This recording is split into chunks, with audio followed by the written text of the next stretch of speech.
ठीक है।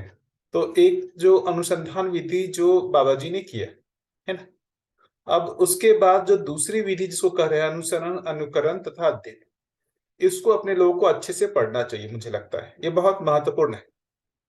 देखिए यहाँ क्या लिखा हुआ है कि जो पहला काम करना है, क्या करना है, न्यायपूर्ण व्यवहार का अनुकरण अथवा अनुसरण करना। और दूसरा, समाधान पूर्ण धर्मपूर्ण विचार में प्रवृत्त होना रहना। देख रहे हैं क्या स्टूडेंट, प्रवृत्त होना, प्रवृत्त का मतलब, प्रवृत्ति का मतलब क्या होता है, टेंडेंसी ना, उस डायरेक्शन में हमारे को अपनी प्रवृत्ति बनाए रखना। उपरोक्त दोनों कार्यक्रम की दृढ़ता एवं निष्ठा की अपेक्षा में सत्यता की अनुभूति का अधिकार जागृति पूर्वक प्राप्त होता है, फलस्वरूप बुद्धि आप्लावित होती है। तो यहाँ पर ये पूरा जो है, अभी इसको इन्होंने मतलब शॉर्ट, इसमें शॉर्ट में लिख दिया है कि यहाँ पर बुद्धि की जागृति तक के लिए कार्यक्रम लिखा है। अब ये बता रहे हैं कि ये आगे कैसे होता है, जैसे अब इसका डिटेलिंग बता रहे हो। उपरोक्तानुसार जब साधक मानवतापूर्ण व्यवहार एवं ध्यानपूर्ण विचार में प्रतिष्ठित हो जाता है, तब मन, वृत्ति, चित्त तथा बुद्धि सहज क्रियाएं किस प्रकार से संपादित होती है, इसका अनुभूति परक वर्णन नीचे दिया गया है। अब ये पहला स्टार्ट, मन जब वृत्ति का संकेत ग्रहण करने योग्य होता है, तब न्यायपूर्ण व्यवहार में परिवर्तित होता है, जो मित्र आशाएं हैं। मैत्री तथा न्याय की प्रत्याशा ही स्नेह के रूप में प्रदर्शित होती है। स्नेह के फलस्वरूप ही सुख तथा न्याय एवं निर्विरोधिता है।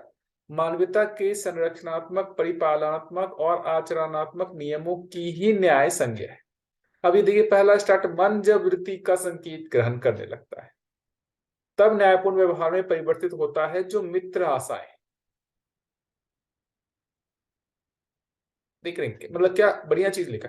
इसका मतलब अभी यदि हम किसी व्यक्ति के साथ मिल रहे हैं, सामने आ रहा है और उसके साथ हम, यदि हमारा वृत्ति का संकेत के अनुसार मन में वो मतलब वो आशा नहीं हुई, न्याय की आशा नहीं हुई, इसका मतलब वहां पर न्याय घटित नहीं होगा। जो कल अपन लोग डिस्कशन कर रहे थे कि सामने वाला व्यक्ति आया, तो उसमें उस व्यक्ति को देख करके आशा क्या बनी, मन में आशा लाभ की बनी या हित की या जो भी प्रिय की आशा बनी, या फिर जो वृत्ति ने जो निष्कर मतलब जो भी एनालिसिस किया हुआ था कि भाई न्याय जैसी कोई चीज है, संबंध जैसी कोई चीज है, मूल्य जैसी कोई चीज है, वो उस मूल्य की आशा बनी मन में। दो चीज की आशा बन सकती है ना, एक तो जो मूल्य के बारे में हमने पढ़ा हुआ है, सुना हुआ है, विश्वास मूल्य, सम्मान, स्नेह मूल्य, उसकी आशा मन में बनी, वृत्ति के अनुसार मन में आशा बनी। या मन में जो वो जो षड आवेश है, काम, क्रोध, लोभ, मोह, मद, मात्सर्य, इस आधार पे हमारे में आशा बनी। यदि व्यक्ति से हमारे में, व्यक्ति के प्रति हमारा जो कोई खराब भाव है पहले से, है ना, किसी से हमारा झगड़ा है या किसी से हमारा दुराव है, तो वो व्यक्ति जैसे ही सामने आया, उसमें हमारे में जो अप्रिय वाला भाव है, वो भाव ट्रिगर हुआ और उस भाव के आधार पर वृत्ति में विचार स्टार्ट हुआ। ये उल्टा हुआ है ना, किसी भी देख लें, देखिए, तो उस आधार पर क्या होगा, क्रोध आप में स्टार्ट हो जाएगा। कोई न्याय घटित नहीं होना है। यदि हमारा उसके साथ कुछ मतलब धन का इंटरेक्शन का लगा हुआ है, या हमारा सीनियर है, या कुछ भी है हमारे को जिसमें लाभ की हो सकती है, वो यदि सामने दिखा, तो यदि हमारे को लाभ का यदि ट्रिगर हुआ, तो उसके अनुसार वृत्ति में विचार होना शुरू होगा, है ना। इसी तरीके से काम आवेश के बारे में भी बोल सकते हैं, मोह आवेश के बारे में भी बोल सकते हैं। तो ये सारी चीजें में वृत्ति का संकेत मन ग्रहण नहीं कर रहा है। यदि इस विधि से जाएंगे, तो क्या इस विधि से वृत्ति का संकेत मन ग्रहण किया, या इसका उल्टा हुआ कि मन की आशा के समर्थन में वृत्ति में विचार हुआ? क्या लगता है आप लोगों को? मन के मुताबिक वृत्ति में विचार आया। इसका मतलब हमने जागृति का प्रयास ही शुरू नहीं किया। ये पहला स्टेप है, जो भी हम कह रहे हैं ना, जो अध्ययन, अनुसरण, अनुकरण या अध्ययन विधि जिसको बोल रहे हैं, उसका पहला स्टेप ये है, यही है पहला स्टेप। ये पहला स्टेप है, मन जब वृत्ति का संकेत ग्रहण कर रहा है।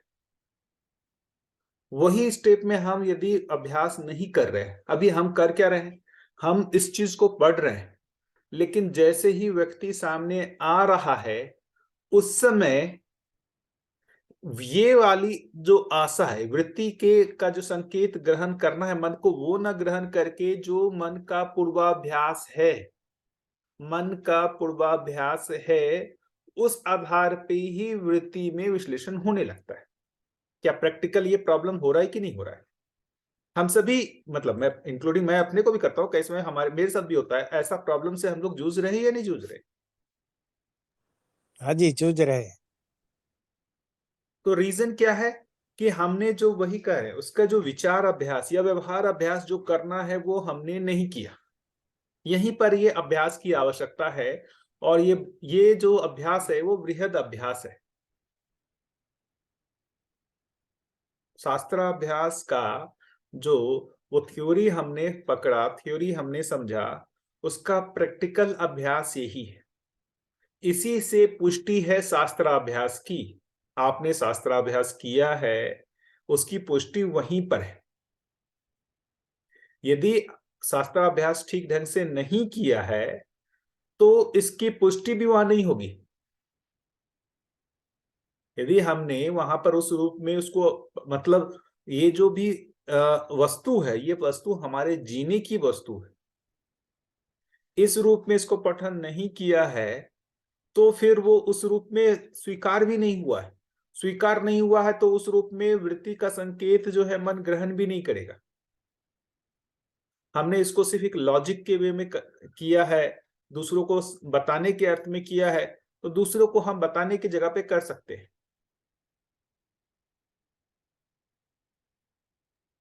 पर भैया, वृत्ति से भी प्रियहित लाभ का संकेत मन में आ सकता है ना? हाँ, अब इसको सोचा जाए कि प्रियहित लाभ का संकेत वृत्ति से मन में आता है या मन से वृत्ति में जाता है। प्रियहित लाभ का जो संकेत है वो मन से वृत्ति में ट्रिगर होता है या वृत्ति से मन में ट्रिगर होता है? मन में वो आशा है, किस चीज की आशा?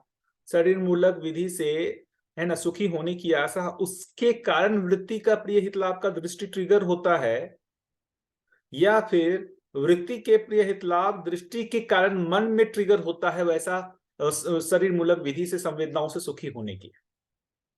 क्या लगता है, इस पे सोचा जाए? अगर हमारा चित्रण जो है, अगर चित्रण में भ्रम है, वहां से अगर प्रियहित लाभ का दृष्टि आ रहा है वृत्ति में, तो वृत्ति से मन में आ सकता है ना वैसे। देखिए, अगर चित्रण में भी भ्रम है प्रियहित लाभ का वैसे। इसको ठीक से पकड़ा जाए, मुझे लगता है मन में ये आशा रुचि मूलक है ना, ये आशा पहले से है। शरीर संवेदनाओं से सुखी होने की आशा पहले से है। वो आशा हर क्षण बनी हुई है। जैसे ही सामने कोई उस आशा की अनुकूलता बनती है, जैसे ही कोई उस आशा की अनुकूलता बनती है, तो उससे रिलेटेड जितना भी चित्त में हमारा स्टोर है वो पूरा खुल जाता है, वो उसके समर्थन में खुल जाता है। उसके साथ वृत्ति में विश्लेषण होने लगता है, क्या चीज के लिए, इस आशा को और अच्छे ढंग से कैसे पूरा किया जाए।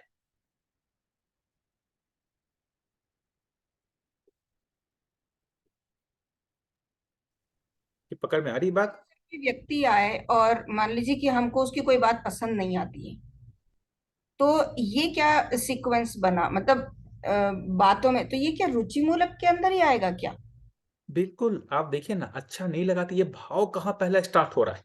मन में ही जो है, जो उसको कहते हैं ना राग द्वेष या प्रिय अप्रिय, ये भाव अप्रिय का जैसे ही डेवलप हुआ, उससे रिलेटेड जो वृत्ति और चित्त में जो मेमोरी है वो पूरा खुल जाती है।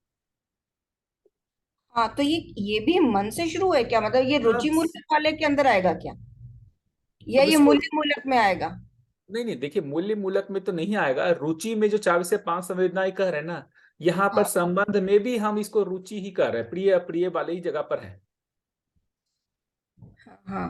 संबंध में भी हम वो न्याय वाली जगह पे नहीं है, वहां प्रिय अप्रिय वाली जगह पर ही है, जिसको राग द्वेष कह ले। अच्छा, तो वो रुचि मूलक की कैटेगरी में ही आ रहा है, मतलब बिल्कुल रुचि बिल्कुल। हुई नहीं, मतलब आशा नहीं आपकी फलित हुई, मतलब जैसा एक्सपेक्ट कर रहे थे वैसा नहीं हुआ। नहीं हुआ ना। अभी हाँ देखिए, सामने वाला व्यक्ति आया तो उसमें हमारे को कहाँ ये आया कि ये व्यक्ति है, इसके साथ मुझे न्याय करना है, ऐसा कहाँ दबाव आया, वृत्ति का हाँ हाँ, संकेत नहीं बिल्कुल नहीं, आया। हाँ वहां हाँ पर आया क्या, वो मेरे को अप्रिय है। इस अप्रिय हाँ, के समर्थन में जो है चित्त में जितने भी उसके रिलेटेड जो भूत की स्मृतियां हैं वो सब उठ करके आ गई। एक साथ आ गई, हाँ बिल्कुल, कि हाँ वो ऐसा ही है और हमेशा ऐसे ही बात बोलता है, मतलब ऐसे करके। तो ठीक है, वो जो वो इसमें, मुद्दा आ गया। हाँ हाँ, तो वो स्मृति जो खुली, वो खुलने का स्रोत कहाँ है, मन से है ना। मन में अप्रिय का भाव, यदि आप मन उसमें कर लेंगे नहीं, मतलब अब जैसे कुछ दिनों बाद ये भी हो सकता है कि नहीं वो आदमी अच्छा है, आप में ऐसा भाव हो जाए। हम्म तो जब वो आदमी अब आएगा नेक्स्ट टाइम, तब क्या हम्म, वो मेमोरी खुलेगी क्या?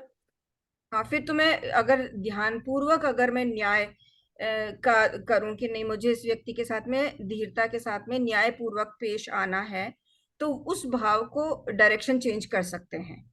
हाँ हाँ, नहीं मैं उसमें दूसरी बात कर रहा हूँ। जैसे हो सकता है कि एक ही आदमी के प्रति अभी आपका खराब भाव है, हाँ। तो खराब वाली पूरी स्मृतियां उसकी निकल के आ गई आपके सामने। यदि अब हम्म। उससे अच्छी दोस्ती हो गई वापस पुनः, जी। अब वो दूसरी बार आता है, तो क्या वो खराब वाली स्मृति ओपन होती है? हाँ नहीं, फिर क्योंकि नहीं आएगी, फिर नहीं नहीं। आएगी, फिर वो दूसरा, हाँ। तो जो हमने चित्त कुछ में, प्रयास भी नहीं किया फिर भी नहीं आई, क्योंकि उस व्यक्ति ने हमारे साथ में कुछ अच्छा बिहेव किया तो हम खुश हो गए, मतलब वैसे। हाँ, तो जो ठीक है। देखेंगे यहाँ मन के ही आधार पे ना, जो चित्त का जो स्टोर है वो खुल रहा है। हाँ हाँ हाँ। तो पर अभी इस, भैया अभी भी ये प्रिय अप्रिय ही चल रहा है, मतलब ये अभी भी हाँ न्याय हाँ, नहीं हो रहा है मतलब। कोई न्याय नहीं हो रहा है। देखिए, मन की आशा के समर्थन में चित्तवृत्ति का यदि पिटारा खुल रहा है तो कोई उसमें जो है न्याय नहीं है।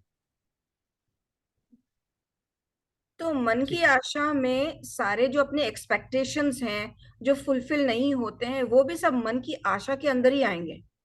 बिल्कुल। संबंधों में जो बोलते हैं तो वो सब रुचि मूलक वाली ही कैटेगरी के अंदर आ जाएंगे। अभी संबंध तो देखेंगे वही रुचि मूलक ही है। कहाँ जी। है अभी न्याय?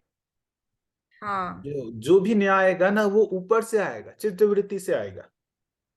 Okay okay okay. हम्म। अभी हमारा दूसरे छोटे परिवारों में भी जो हमारा व्यवहार है वो ज्यादातर रुचि मूलक ही है, प्रिय हम्म अप्रिय जैसा ही है। ठीक ठीक। क्योंकि वो शरीर संवेदनाएं बोलते थे तो समझ में नहीं आता था कि ये जो व्यवहार वाला जो पार्ट है जो अच्छा नहीं लगता है, तो वो शरीर रुचि मूलक कैसे हो गया, वो शरीर संवेदना से कैसे कनेक्ट हुआ। मतलब वो जो 5 संवेदनाएं बोलते हैं और ये तो डिफरेंट लगता था। ये हाँ व्यवहार वाला पक्ष लगता था, अच्छा नहीं लगने वाला पक्ष था। तो ये भी रुचि मूलक के अंदर ही आ गया, मतलब बात ये है। बिल्कुल। जी। इसी को देखेंगे ना, जो ये षड आवेश के बारे में भी बात हो रही है ना, काम क्रोध लोभ मोह मद मात्सर्य। तो मोह और मात्सर्य देखेंगे ना तो ये राग द्वेष जैसा ही है। मोह और मात्सर्य है ना। मोह जैसा हो गया राग जैसा, मात्सर्य हो गया द्वेष जैसा। मात्सर्य मतलब दूसरे का अहित सोच की कल्पना करना है ना, उसका अनिष्ट की कल्पना करना। तो ये षड आवेश ये सारे के सारे मन में ही है। और ये आवेश जैसे ही मन में ट्रिगर होते हैं, उसके समर्थन के लिए चित्तवृत्ति लग जाता है। जैसे देखते हैं ना, जैसे अब एक चीज सिंपल देख लेते हैं। इसे मान लेते हैं कि लोभ आवेश के बारे में चर्चा किया था। काम आवेश भी देखते हैं, वो कहां से ट्रिगर होता है। ट्रिगर कहां से होता है, चित्त से होता है या मन से होता है? मन से ही है। मन से ट्रिगर होता है, उसके समर्थन में जो चित्त में पिटारा है वो खुल जाता है, और उसके लिए वृत्ति में विश्लेषण होने लगता है कि इस आशा को कैसे पूरा किया जाए। उसके लिए सारे छल कपट पाखंड जो भी है वो करना वो स्टार्ट करता है, या क्रूरता, या जो भी कहें दीनता, मतलब या हीनता, ये सारे का कॉम्बिनेशन स्टार्ट हो जाता है वहां। जी। लेकिन स्टार्ट तो होता है मन से ही ना। मन ही उस चित्तवृत्ति को ट्रिगर करता है। भैया हम्म। हम ही उसकी चयन और आस्वादन कर रहे हैं तभी वो ट्रिगर हो रहा है ना। नहीं, चयन आस्वादन वही कर रहे थे। चयन आस्वादन हर क्षण ही तो हुआ है। हर क्षण हमारा चयन आस्वादन किस विधि से हो रहा है? 4 से 5 संवेदनाओं के आधार पर ही तो हो रहा है। आपको पता हो या ना हो, लेकिन हमारे में उसके लिए जो 4 से 5 संवेदनाएं हैं, उसकी आशा हमेशा बनी हुई है कि 4 से 5 संवेदनाओं से सुखी होना है या सुखी हो सकते हैं, इसकी आशा हमेशा बनी हुई है। वो चेंज होता रहता है, कभी आहार से, कभी निद्रा से, कभी भय से, कभी मैथुन से। अच्छा, आवेश का भी हम चयन ही कर रहे हैं एक्चुअली, तो देखा जाए तो, कि गुस्सा आ हाँ गया, मान लीजिए कि उसके बिहेवियर मुझे पसंद नहीं आया और मेरे को गुस्सा आ गया, हाँ तो जो मन में जो रुचि मूलक में जो अरुचि उत्पन्न हुई, हाँ। और उसके बाद में जो मुझे आवेश आया, उसको प्रकट करने का भी तो मैंने चयन ही किया है, और प्रकट ना करने का भी चयन ही किया है, दोनों ही तरीके से देखा जाए तो। वही मैंने जिसका जितना एनालिसिस किया है, जो क्रोध वाला है, हम्म। उसमें जो खराब का भाव मन में स्टार्ट हुआ, उसके समर्थन में चित्तवृत्ति नियोजित हो गया। अब वृत्ति और एनालिसिस करने लगता है, अरे उसने ऐसा भी किया, वैसा भी किया। हम काफी एनालिसिस करने लगते हैं उस व्यक्ति के प्रति, और जितना हम खराब एनालिसिस करते हैं उस व्यक्ति का, उतना ही मन में आवेश बढ़ता जाता है।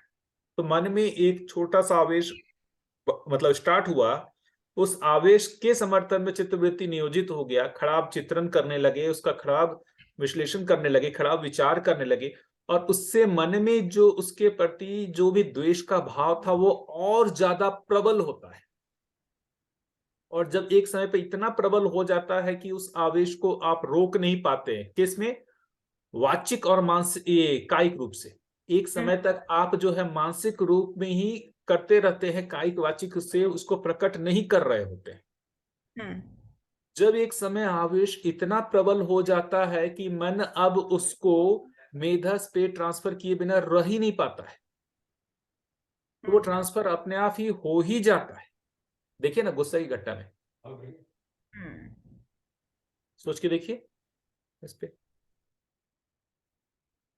हाँ, होता ही है कई बार, एक ही सिचुएशन में 4-5 बार नहीं बोलते, फिर छठी बार गुस्सा आ जाता है, क्योंकि वो पीछे का पूरा अक्यूमुलेटेड फिर सारा इकट्ठा निकलता है फिर वो।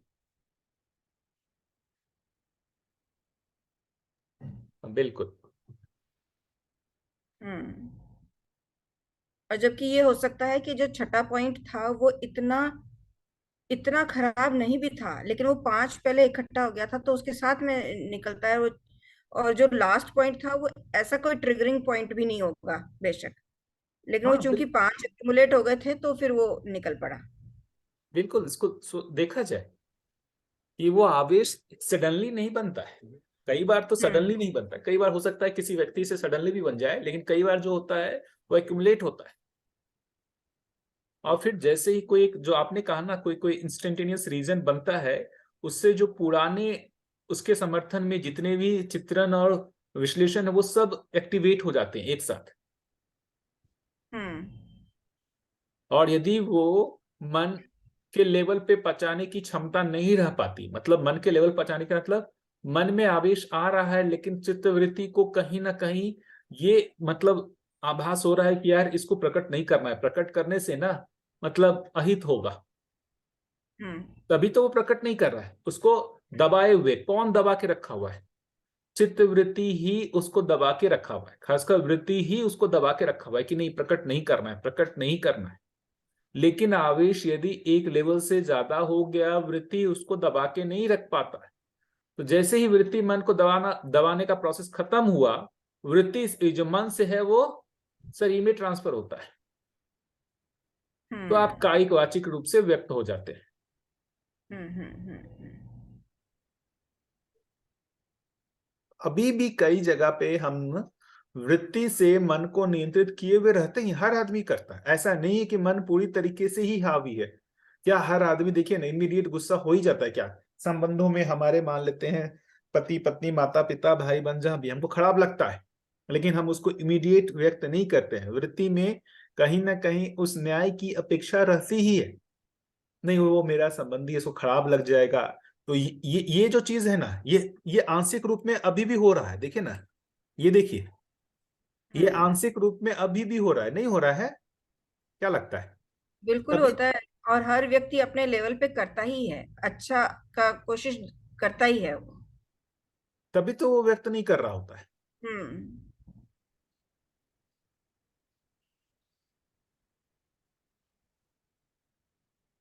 है ना, उसको रोक के रखा हुआ रहता है। लेकिन एक समय के बाद जब मन का आवेश इतना प्रबल हो जाता है कि अब वृत्ति उस आवेश को पचाने में सक्षम नहीं है। यही तो अपनी अक्षमता है। जो ये क्रोध का जो देखेंगे परिभाषा, अपनी अक्षमता का प्रदर्शन ही क्रोध है ना, लिखा हो, अपनी अक्षमता का प्रदर्शन ही क्रोध है। क्या वृत्ति मन के आवेश को नहीं पचा पा रहा, यही आपकी अक्षमता है।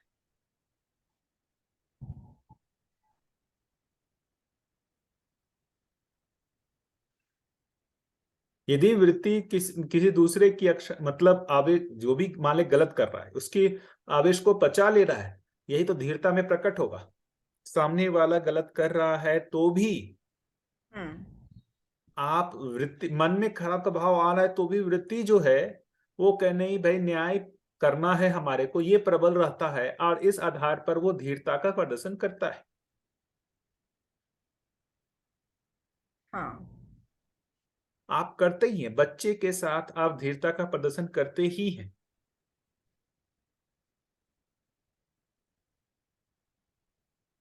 नहीं करते हैं, गलती छोटा सा बच्चा करता ही है, सुसु करता है, पॉटी करता है, कुछ वो करता ही है, आप वहां पर खराब थोड़ा सा भाव तो आता है, लेकिन वृत्ति में ये न्याय एक्टिवेट रहता है, उसके साथ संबंध की पहचान हुई रहती है।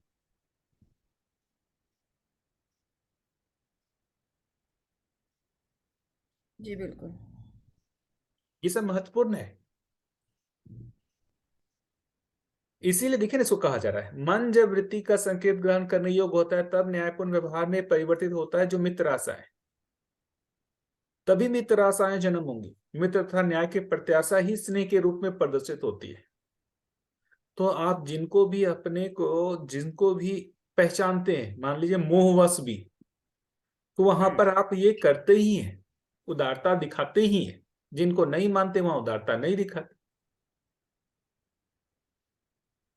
उसके आगे जब बात हो रही है, वृत्ति जब चित्त का संकेत ग्रहण करने योग्य होती है तब शांति सहज अनुभव होता है। अब ये यहां पर सुख था, सुख के साथ शांति। अब विचार की पुष्टि चिंतन से ही है, चिंतन से ही प्रक्रिया फल और प्रयोजन का निर्णय होता है। अतः मन वृत्ति चित्त की एक सूत्रता से न्यायपूर्ण व्यवहार के लिए मित्र आशाएं जन्मती हैं जो प्रक्रिया फल और प्रयोजन का निर्णय करती है, जिसे धर्मपूर्ण विचार संज्ञा है। जो देखिए यहां पर बात हो रही थी ना, किसका, समाधान पूर्ण विचार में प्रवृत्त होना रहना, न्यायपूर्ण व्यवहार का अनुकरण अथवा अनुसरण करना। तो जब यहां बोल रहे हैं, ये बोल रहे हैं न्यायपूर्ण व्यवहार का अनुकरण अनुसरण करने की बात, और जब यहां बात हो रही है धर्मपूर्ण विचार में प्रवृत्त होने की बात। इस भैया फर्स्ट स्टेप तो ये हुआ कि हम हमारा बराबर ध्यान बना रहे कि हमारे रुचि मूलक में कितना अप्रिय है या क्या क्या है जो न्याय में नहीं है। मतलब व्यवहार की मैं बात कर रही हूँ बेसिकली, किसी भी व्यक्ति के साथ में। तो एक कॉमन कैटेगरी जो ये देखने, मतलब जो मुझे लगती है कि भाई जैसे अप्रिय बहुत ज्यादा, जैसे मुझे पर्सनली है, मान लीजिए कि अप्रिय है और मैं हर बार ये ध्यान दे सकूं कि ये अभी मेरा अप्रिय वाली दृष्टि है या आशा है, और मैं न्याय की तरफ शिफ्ट हो जाऊं हर बार कोशिश करके धीरता के साथ में। ये तो फर्स्ट स्टेप हुआ जब मन जब वृत्ति का संकेत ग्रहण करने योग्य होता है, ये फर्स्ट स्टेप है। फिर ये सेकंड कैसे होएगा, वृत्ति जब चित्त, मतलब इसमें हमारा क्या स्टेप रहेगा करने का। पहले तो देखिए वही सामने व्यक्ति आया, अब उससे जो भी खराब का भाव उसकी जगह नहीं, मुझे मतलब ये विश्लेषण वृत्ति में होने लगे, नहीं इसके साथ मुझे न्याय करना है। अब उसके जो दूसरा स्टेप है, आपके चित्त में अखंड समाज सार्वभौम व्यवस्था का चित्रण इतना हावी हो जाए कि अब वो खराब का दृष्टि ही नहीं बनता, वही हावी रहता है। अखंड समाज सार्वभौम व्यवस्था का चित्रण ही जो है वही विश्लेषण में आ रहा है। चित्त में आपका जो ये आप मतलब एक तरीके से कहें ना, जितने भी चीजों को आप पढ़ रहे हैं, सब कुछ कर रहे हैं, उसका चित्रण इतना प्रबल हो गया कि वृत्ति जब भी वो मन, जब कोई व्यक्ति आ रहा है तो मन में वो भाव जो है वो प्रधान हो ही नहीं रहा है, वो चित्त का चित्रण ही प्रबल हो जा रहा है। जैसे कोई भी एक बड़े, जैसे मान लेते हैं साधु को ले या कुछ भी ले, है ना, जैसे मान लेते हैं किसी का भी नाम रामकृष्ण परमहंस हो गए या जिनको भी अभी लोग पूजा करते हैं, तो उनका चित्त प्रबल हो गया ना, वो अपनी जो एक उन्होंने जो एक कहे कि ठीक है बाहर मानवीय व्यवस्था नहीं है, लेकिन उन्होंने अपने में एक जो है मानवीय व्यवस्था की कल्पना की है, जो भी पवित्रता की कल्पना कर ली है, चित्त में चित्रण कर लिया है, वही उसी के आधार पर विश्लेषण होता है।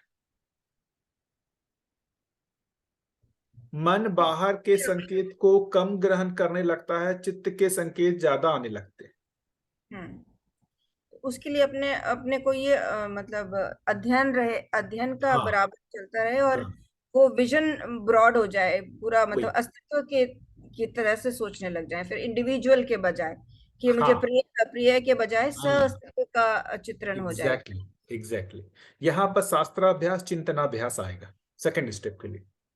हम्म शास्त्राभ्यास चिंतनाभ्यास कहें तो वो सेकंड स्टेप में आया, पहले स्टेप में व्यवहाराभ्यास आया।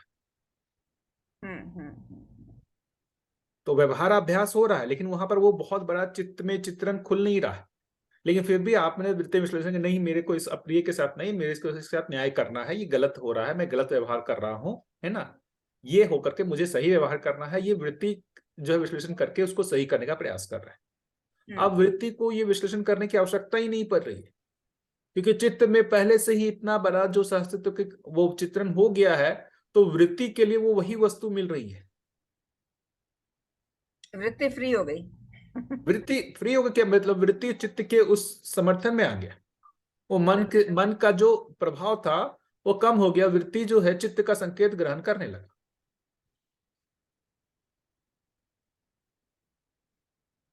तो जो वृत्ति चित्त का संकेत ग्रहण करने लगा, तो मन से जो वृत्ति में संकेत आ रहा था वो वृत्ति उसको एक्सेप्ट ही नहीं कर रहा, वो आ रहा है अप्रिय का, वो अप्रिय वाला आएगा ही नहीं ना, क्योंकि मन में थोड़ा सा भी आया तो वो वृत्ति तक गया ही नहीं। कौन सा हावी हो गया चित्त में, जो अखंड समाज साभम व्यवस्थित और ये सहस्तित्व, तो ये जो हुआ वही वृत्ति को संकेत मिला, और वो वृत्ति को जो संकेत मिला उसने मन में ट्रांसफर किया। और इनफैक्ट देखेंगे तो वो उससे पहले ही अभ्यास हो चुका है, मन वृत्ति का संकेत ग्रहण करने का अभ्यास तो पहले ही कर चुके हैं ना, कि न्याय करना है, न्याय करना है, न्याय करना है। तो मन में खराब लगने वाला भाव का जो एक संतुलन होना है वो तो पहले स्टेप में ही हो गया यहीं से। मन जो है मन से वृत्ति में ना जाके वृत्ति से मन में आने का अभ्यास तो यहीं से हो चुका है, मुझे न्याय करना है, मुझे न्याय करना है, लेकिन न्याय पता नहीं है क्या चीज है, न्याय पता नहीं है क्या चीज है, क्या है ये नहीं, हम एटलीस्ट उसके साथ कोई गलत भाव के साथ नहीं प्रस्तुत हो, उसका हम कुछ मतलब उसके बारे में कोई गलत ना सोचें, गलत विचार ना करें, इतने तक का तो हमारे में आशा होने लगेगा, मतलब इतने तक का हम करने लगेंगे। अब उससे जो ऊपर का काम है ये वाला, कि अब हमारे में चिंतन प्रक्रिया या इसको साक्षात्कार कहें या जो भी कहें इसमें, कि अखंड समाज सार्वभौम व्यवस्था है, अस्तित्व है, पूरे अस्तित्व का जो चित्रण होने लगा, और उसके आधार पर अब वृत्ति में जो चीजें हैं विश्लेषण हो रही, ये सेकंड स्टेप हुआ। तो पहला अभ्यास न्यायपूर्ण व्यवहार का अनुकरण तथा अनुसरण करना, दूसरा समाधान पूर्ण विचार में प्रवृत्त होना रहना। तो न्यायपूर्ण व्यवहार का अनुकरण, जैसे अभी बच्चे होते हैं आपके अगल बगल, जो अच्छे व्यक्ति हैं जिनका व्यवहार आपको पसंद आता है ना, उसको देख करके आप में आता नहीं मुझे भी ऐसा व्यवहार करना है, मुझे भी ऐसा व्यवहार करना है, क्यों करना है, कैसा है ये नहीं, लेकिन ये व्यवहार अच्छा है ऐसा इसको मान करके हम उसका अनुकरण अनुसरण करने का प्रयास करते हैं। वो अनुकरण अनुसरण के मूल में दबाव जैसा आता है कि हो नहीं पा रहा है, इसमें दबाव जैसा लग रहा है, क्योंकि मन में दोनों ही चीजें आ रही है ना, उधर से अप्रिय वाला आ रहा है, लेकिन वृत्ति इसको बलपूर्वक बोल रहा है नहीं जो मुझे अच्छा व्यवहार करना है। इसके सॉल्यूशन के लिए फिर वो इसके लिए प्रयास करता है धर्मपूर्ण विचार में, मतलब हमारे चित्त में ही जो है अच्छा हो जाए। तो अभी हम किसका अनुकरण अनुसरण करेंगे? वही किसका अनुकरण अनुसरण, जो वही कर, इसलिए तो कहते हैं कि जागृत मानव परंपरा की आवश्यकता है, जागृत मानव की आवश्यकता है अध्ययन विधि में। अभी हम तो विचार पूर्वक ही करेंगे, फिर तो कोशिश। अभी अपने को तो यही करना पड़ेगा कि एक जैसे जितने भी हैं, कोई एक जिनको भी श्रेष्ठ मानते हैं अपने से अगल बगल जो भी होंगे, कोई तो होंगे जो जिस व्यवहार में हम गलतियां कर रहे हैं वहां पर वो गलतियां करते हुए नहीं दिखते होंगे, ऐसे कोई ना कोई व्यक्ति को पहचान करना होगा। तो उनकी स्मृति को वापस लाना या उनका अनुकरण अनुसरण करने का प्रयास करना। जैसे अभी मैं बताऊं कि मैं जो कर रहा हूं, अमरकंटक में हूं, अम्बा बुआ है, मैं उनका अनुकरण अनुसरण करने का प्रयास कर रहा हूं क्योंकि मुझे उनमें दिखता है। हम्म। तो उनके सानिध्य में रहने से मुझे उसकी प्रेरणा मिल रही है कि अनुकरण अनुसरण करना है। नहीं होने पे ना कठिन होता है थोड़ा सा। यहाँ यही बात आ रही है कि ऐसे जागृत व्यक्तियों की आवश्यकता है। और अभी अपने साथ ये है कि हम गरीबी में जी रहे हैं ही नहीं, तो क्या करें, किसका अनुकरण अनुसरण करें? न्यायपूर्ण व्यवहार का अनुकरण अथवा अनुसरण करें। न्यायपूर्ण व्यवहार दिख ही नहीं रहा तो हम क्या अनुकरण अनुसरण करें? अभी इसलिए तो कह रहा हूं कि ज्यादा कठिन है हम लोगों के लिए।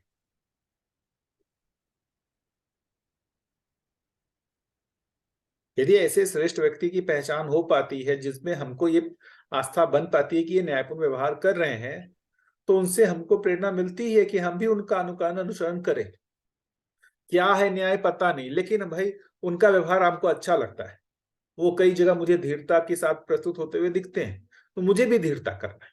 तो जैसे ही कोई व्यक्ति आया जहां पर मुझे लगा कि यार मैं कुछ मतलब क्रोधावेश में जा रहा हूं या कुछ कर रहा हूं, उसके जगह ये विश्लेषण हुआ, नहीं मुझे न्यायपूर्ण व्यवहार करना है। क्या न्याय है नहीं है ये नहीं पता बहुत डिटेल में, लेकिन मुझे इसके साथ अच्छा व्यवहार करना है, ऐसी आशा आप मतलब वृत्ति में विश्लेषण होके मन में वो आशा बनने लगे।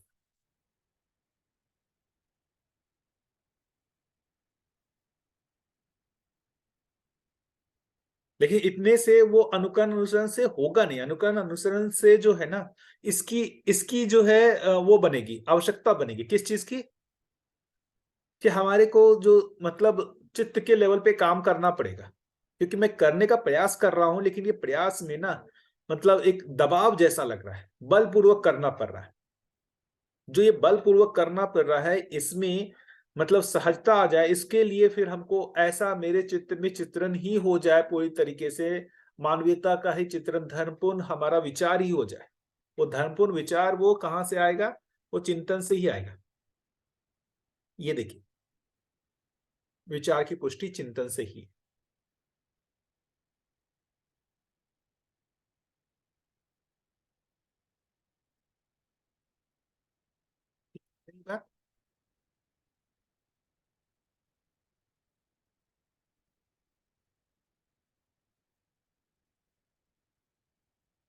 देखिए ना, जहां पर भी लोग होते हैं कई सारे भक्ति की जगह पर या मंदिर में जाते हैं या वहां कहीं पे भी जाते हैं, वहां अच्छा व्यवहार करते हैं कि नहीं?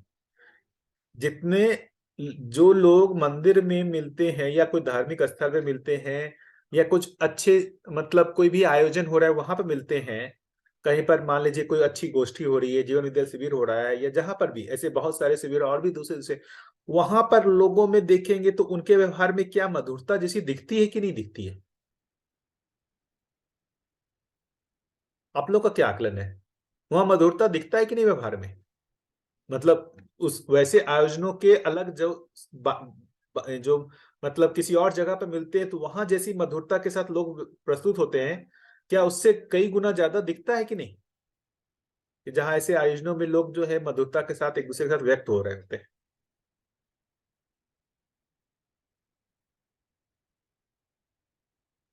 हाँ? हाँ भैया बिल्कुल, शिष्ट मूल्य तो पूरा ही मतलब कोशिश तो रहती है। क्योंकि वहां पर एक वातावरण होता है, वहां एक वातावरण होता है, उस वातावरण का दबाव होता है, वो उस वातावरण का दबाव होता है कि भाई हमको इतनी शिष्टता का जो वातावरण का दबाव है उसके अनुसार हमको भी शिष्टतापूर्वक व्यवहार करना है। वहां उदारता का एक दबाव होता है। मंदिरों में जाइए तो उदारता का एक दबाव होता है, उदारता का वातावरण दिखता है, तो आप में भी उदारता का दबाव बनता है। नहीं होता है? आप जितना मंदिर में जाकर के उदार होते हैं उतना बाहर नहीं होते उदार। सोच के देखिए।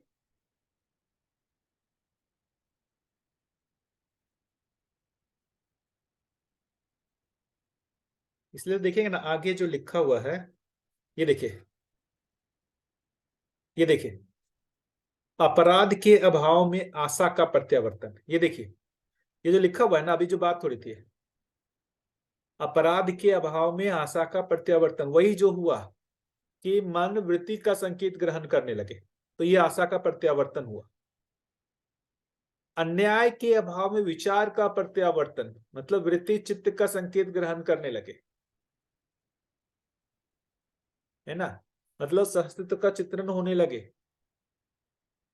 अब देखिए, अब इस दोनों के लिए यहां क्या लिखा हुआ है, अपराधहीन व्यवहार के लिए व्यवस्था का दबाव एवं प्रभाव। क्या सुंदर लिखा है, अपराधहीन व्यवहार के लिए व्यवस्था का दबाव एवं प्रभाव, अन्यायहीन विचार के लिए सामाजिक आचरण का प्रभाव।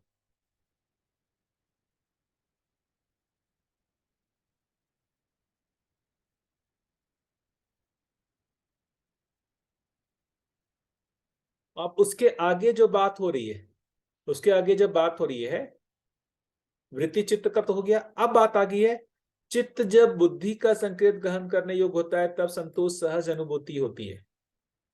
फलतः फलस्वरूप स्वायत्त मानव जीवन का प्रादुर्भाव होता है, अर्थात मानव स्वतंत्रित होता है। यहाँ पर अब स्वतंत्रित होना शुरू, अब ये चित्त जो है वो बुद्धि का संकेत ग्रहण करने, और उसके लिए क्या लिखा है उन्होंने यहाँ पर, यहाँ चित्त जब बुद्धि का संकेत, चित्त में मतलब आसक्ति रहित इच्छा के लिए अध्ययन एवं संस्कार का प्रभाव, तथा ये जो है यहां पर आसक्ति रहित इच्छा के लिए अध्ययन एवं संस्कार का प्रभाव।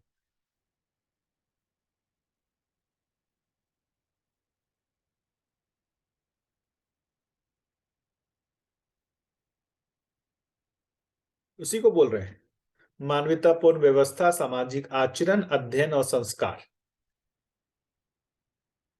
अभी दिक्कत यही ना हो रही है, मानवतापूर्ण व्यवस्था है नहीं, अपराधीन व्यवहार के लिए व्यवस्था मतलब दबाव ही नहीं आ रहा है, अपराधीन व्यवहार के लिए दबाव आ ही नहीं रहा है। क्यों नहीं दबाव आ रहा है, क्योंकि व्यवस्था नहीं है। ऐसे छोटी जगह पर जो अभी बताते जैसे मंदिर हो गया या ऐसे हो गया, ऐसे छोटी जगह पर जहां पर व्यवस्था वैसी बनी हुई है वहां पर दबाव आता है।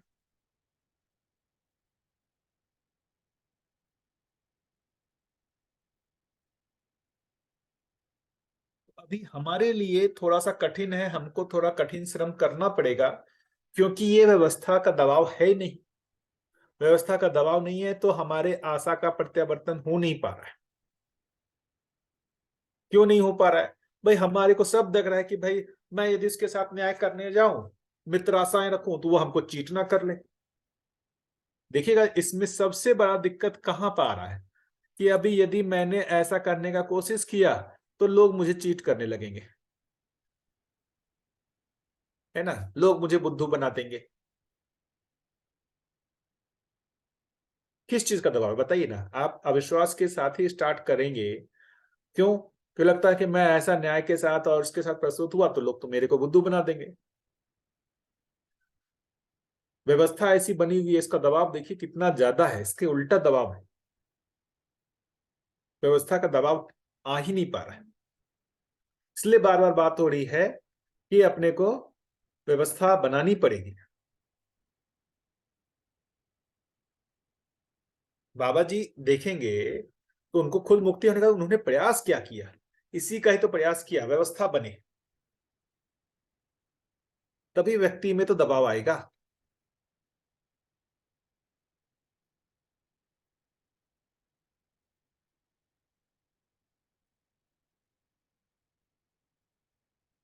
अभी भी जो इस तरीके की संस्थानें हैं, जैसे आप मान लेते हैं कि कोई भी संस्थान है, हापुड़ हो गया, मानव तीर्थ हो गया, अछोटी हो गया, वहां जहां भी जाए वहां पर क्या ये काम करता हुआ दिखता है कि नहीं होता है, दिखता है। आप ही लोग देखिए,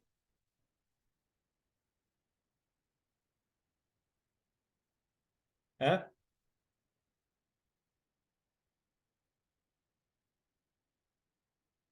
वहां उस वातावरण का दबाव होता है कि नहीं होता है। यदि आप लोग किसी भी संस्थान गए होंगे वहां पर उस वातावरण का दबाव दिखता है कि नहीं दिखता है, क्या लगता है।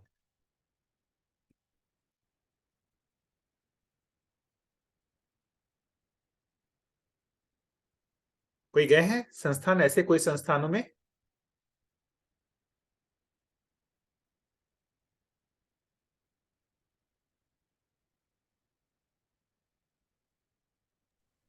नहीं भैया, अभी तक तो नहीं गए। और कोई भी, बाकी लोग। भैया जो वहाँ जाके अध्ययन करने या वहाँ मुलाकात लेके आए वैसे स्थान की, उनसे सुना है कि वातावरण का प्रभाव बहुत ही अच्छा होता है। हाँ, है ना। हाँ, ऐसा सुना है। जो जाके आए उनसे सबसे सुना है कि बहुत अच्छा प्रभाव होता है वो जगह का। इसलिए तो कह रहे हैं यहाँ पर, इसलिए तो बात हो रही है। यहाँ आगे देखेंगे ना, ये अपराधीन व्यवहार के लिए व्यवस्था का दबाव। वहां पर देखिए कोई अपराध करता हुआ नहीं दिखता है, तो वैसी व्यवस्था का दबाव आप पे आता है कि मुझे भी अपराध नहीं करना है, मुझे भी गलत व्यवहार नहीं करना है।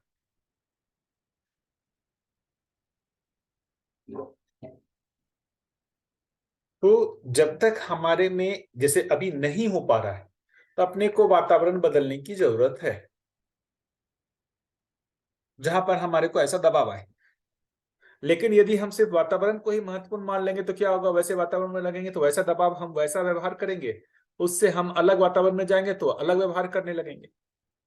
तो उसके साथ साथ वहां पर ये वाले में जब हमको हेल्प मिल जाता है, किस वाले में, कि जहां पर वातावरण का दबाव हम पे नहीं आ रहा है, तो उसके लिए हमारे को अब इसके लिए काम करना पड़ेगा। क्या चीज के लिए? अध्ययन करना पड़ेगा। क्योंकि हमको वो दबाव नहीं है कि बार बार जो है ना, हमको मन में गलत भाव आ रहा है, उसके लिए हमको वृत्ति को, मन को दबाना पड़ रहा है। एक लेवल का वहां पर देखेंगे तो एक अच्छा दबाव बन रहा है, सुखद है। तो वहां पर अब क्या काम करना होगा? चित्त का जो संकेत ग्रहण होने लगे, तो चित्त की जागृति हो जाए, चित्त के लिए वृत्ति का प्रत्यावर्तन चित्त में हो जाए, इसके लिए हमको प्रयास करना पड़ेगा। तो वहां पर आकर के अच्छे से अध्ययन करना है ना, मनन करना, पठन करना उपयोगी होता है।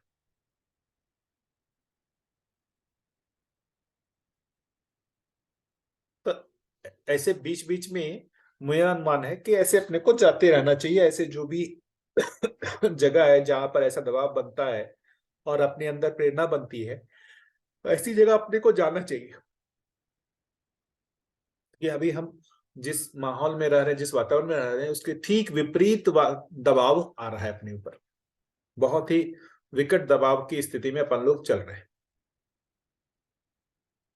धन का दबाव है ना, लोभ का दबाव, संवेदनाओं में जीने का दबाव, आहार से सुखी होने का दबाव,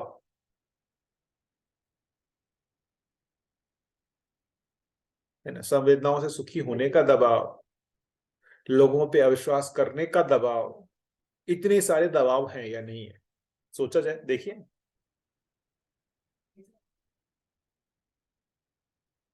दिल्ली जैसी जगह में आप रहते हैं, तो वहां पर इन सब चीजों का दबाव है या नहीं है? आप देखिए, है कोई दिल्ली से?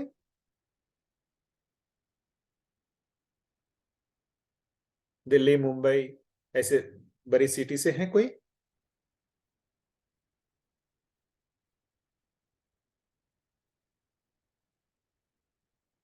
वैसे दबाव को में से कोई ऐसा अपने वातावरण के दबाव को क्या झेल रहे हैं? ये वातावरण जो है मुझ में, मतलब गलत आशा को पैदा कर रहा है, ऐसा कोई दबाव?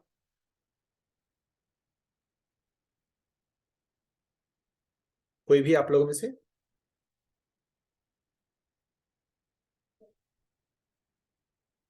बढ़िया, तो अच्छी बात है। नहीं झेल रहे हैं तो बहुत अच्छी बात है।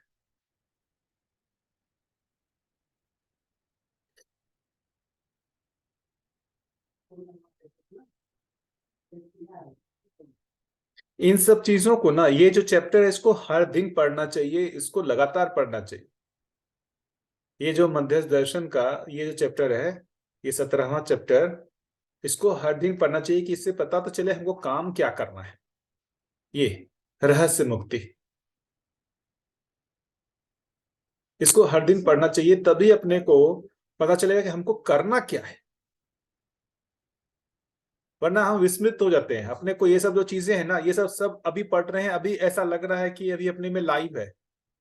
जैसे ये खत्म हुआ हम विस्मित हो जाते हैं। कोई न्यायपूर्ण व्यवहार का जो है वो आसान नहीं बनता, ये प्रत्यावर्तन हो ही नहीं पाता है।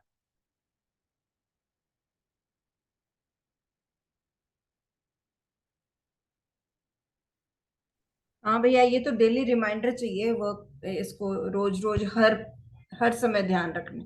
जब भी किसी व्यक्ति के साथ में है तो ये ध्यान रहे कि हम क्या व्यवहार कर रहे हैं उसके साथ। बिल्कुल।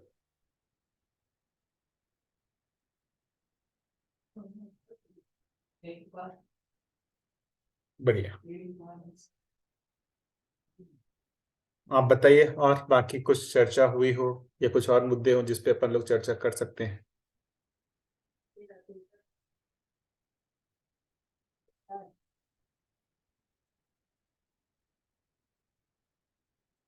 और कोई मुद्दा हो जिस पे चर्चा करना है?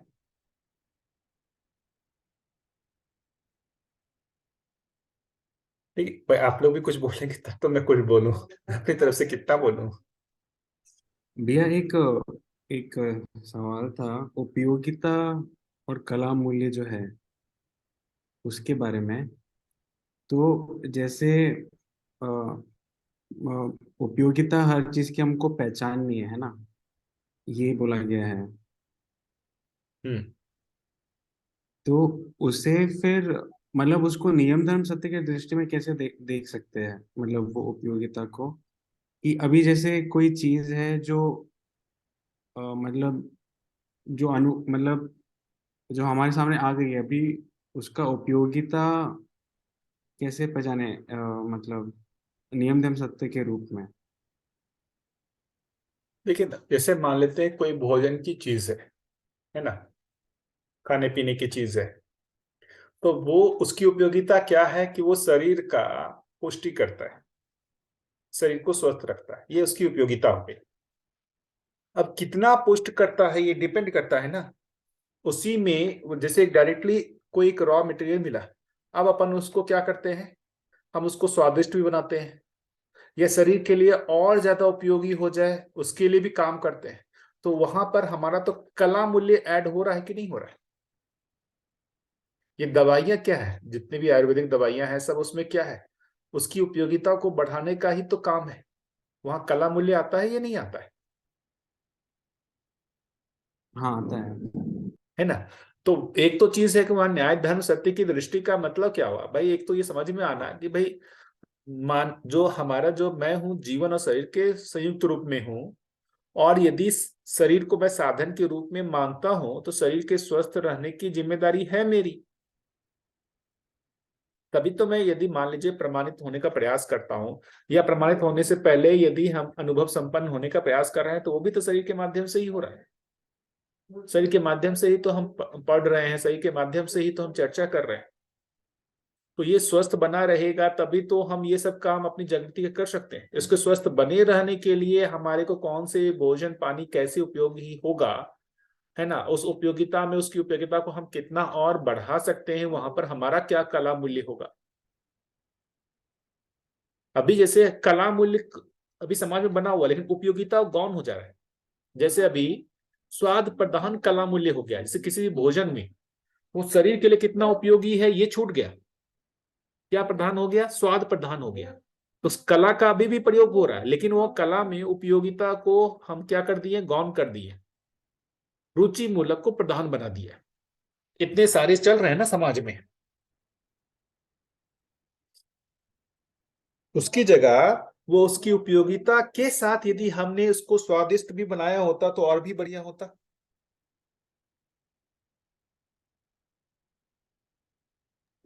ठीक है भाई, ये पकड़ में आया, पर एक जैसे एक सवाल था, जैसे पेट्रोल या जो भी फॉसिल फ्यूल्स है, वो वस्तु है, वो उपयोगी है हमारे लिए, पर वो असंतुलन भी कर रही है पर्यावरण में। तो फिर उसका असली उपयोगिता क्या है, मतलब उसको कैसे देखें। देखिए अभी तो मुझे लगता है जो पेट्रोल डीजल है ना, अननेसेसरी का ज्यादा खर्च है। हमारा सिस्टम ऐसा बना हुआ है कि ना, इतनी गाड़ियां चल रही जिसकी आवश्यकता ही नहीं है। व्यवस्था नहीं है ना, उत्पादन की व्यवस्था नहीं है। सब ज्यादातर क्या हो गया है, पैसे कमाने की व्यवस्था। पैसे कमाने के लिए हमको अलग तरीके से जो है व्यवस्था बनानी पड़ी, कार घोड़ा, इतना रोज जाने की क्या आवश्यकता है पर गांव भैया वो में? हमारी जागृति में, अगर वो जागृति में हमको समर्थन दे रही है वो चीज, भैया। वही ना, देखिए जितनी हमारे को, जैसे एक तेल बनता भी होगा। ये पेट्रोल डीजल तो है, बना है, इसका मतलब बनने का एक प्रोसेस है। उस बनने के प्रोसेस में उसकी क्या, मतलब एक तरीके से कहें कि एज है, कितने समय में कितना बनता है, इसका स्टडी नहीं है ना।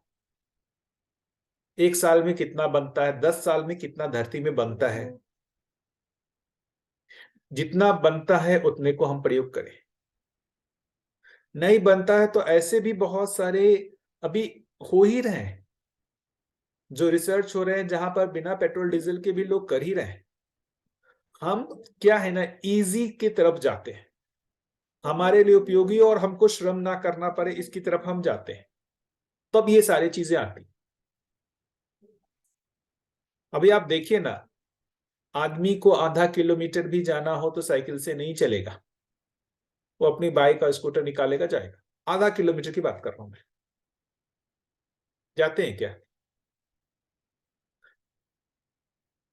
आपको नहीं चला के जाना है, कोई बात नहीं, अब आज के आपके सामने तो ये मोबाइल आ गया है, ऑर्डर दे दीजिए, आ जाएगा। तो जितनी उपयोगिता है, जितनी आवश्यकता है, वो व्यवस्था के आधार पर ना, व्यवस्था इस तरीके से कॉम्प्लिकेटेड बना हुआ है कि बहुत सारी चीजें अनावश्यक जो है वो मतलब दुरुपयोग हो रही है, कोई उपयोगिता नहीं, दुरुपयोग है।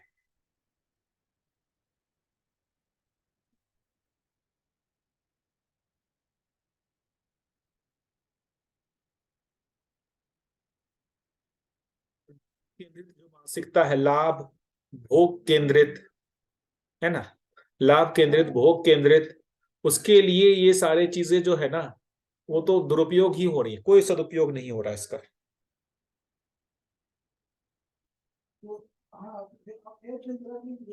तो यदि हमारे को कुछ व्यवस्था समझ में आती है कि भाई सही व्यवस्था कैसी हो, कैसी व्यवस्था में हमको जीना है ना, तो अपने को इतना ट्रेवल करने की आवश्यकता ही नहीं पड़ेगी। देखने लीजिए, सब्जी फल ये सब जो चीजें हैं, कैसे कहाँ से कैसे हो रहा है। शहरों में कोई उत्पादन नहीं है, शहरों में उत्पादन नहीं है तो सब आएंगे गांव से,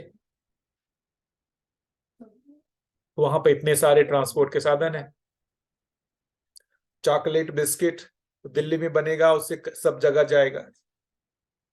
क्या जरूरत है कि वहां पर एक बिस्किट बने, चिप्स बने और वो इतनी जगह पर जो है उसके लिए ट्रांसपोर्ट के माध्यम से जाए? आवश्यकता नहीं है ना।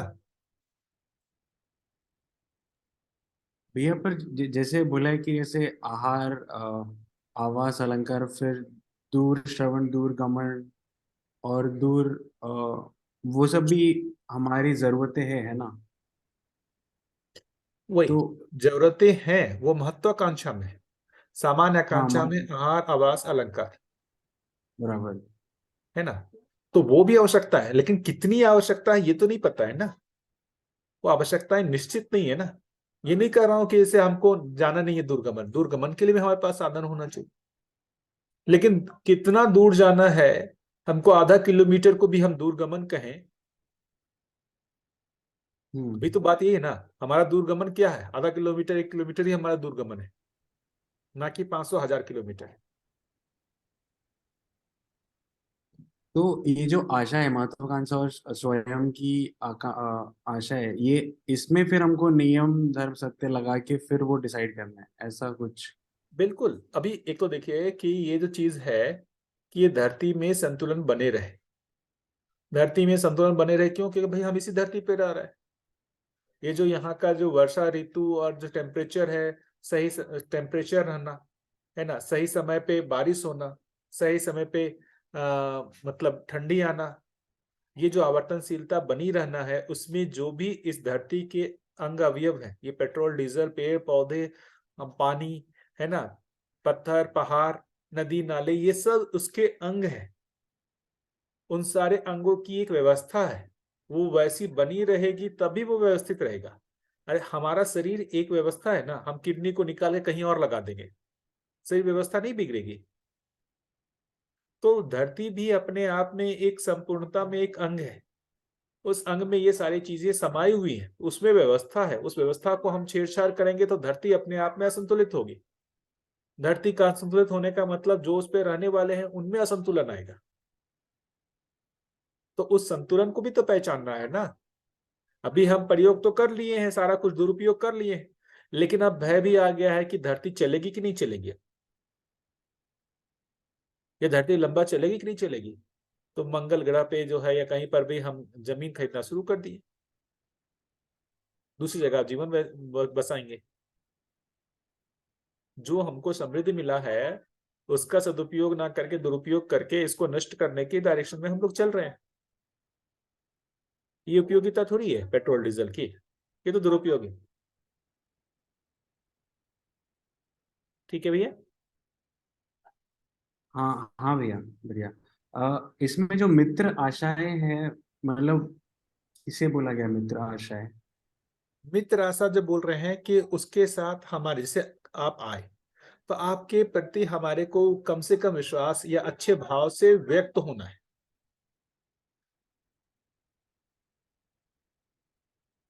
वेलकमिंग कह सकते हैं। वेलकमिंग, अच्छा। मतलब एक कोई मूल्य में ऐसे आचरण या व्यवहार, जो जैसे 30 मूल्य है, उसमें से कोई बात कह रहे हैं कि कुछ और है ये। देखिए एटलीस्ट जो स्नेह कर रहे हैं, अभी देखेंगे ना, हाँ। अभी हर व्यक्ति में जब छोटा बच्चा, जैसे मान लीजिए आपका बच्चा हो या ना हो, कोई भी छोटा बच्चा आपके सामने आता है, आपके में उसके लिए क्या भाव आता है। जितने भी अभी आप जिस बच्चे को नहीं जानते, वो छोटा सा बच्चा 6 महीने साल भर का आता है, आप में उसके लिए स्नेह का भाव आता है कि नहीं आता है। आता है। बड़े लोगों के प्रति नहीं आता है। हम्म। क्या रीजन है, क्या रीजन है, इसको सोचना चाहिए कि छोटे बच्चे के प्रति हमारे में स्नेह का भाव क्यों आया और बड़े के प्रति क्यों नहीं आया। भय। छोटे के प्रति हमको ये पता है कि ये निश्चल है, निष्कपट है, उसके साथ हमारा कोई लाभ दृष्टि या कुछ ऐसा जुड़ा हुआ नहीं है, कोई शोषण का मानसिकता नहीं है। लेकिन बड़ा आता है तो उसका कैलकुलेशन हम करके व्यवहार करते हैं। तो स्नेह का भाव तो अभी भी आ रहा है। मित्र आशाएं उसी को समझिए कि हमारे में अभी भी जो है स्नेह का भाव आ ही रहा है, छोटे के प्रति आ रहा है, सबके प्रति नहीं आ रहा है। जबकि वो छोटा बच्चा हो सकता है हमारा बच्चा है भी नहीं।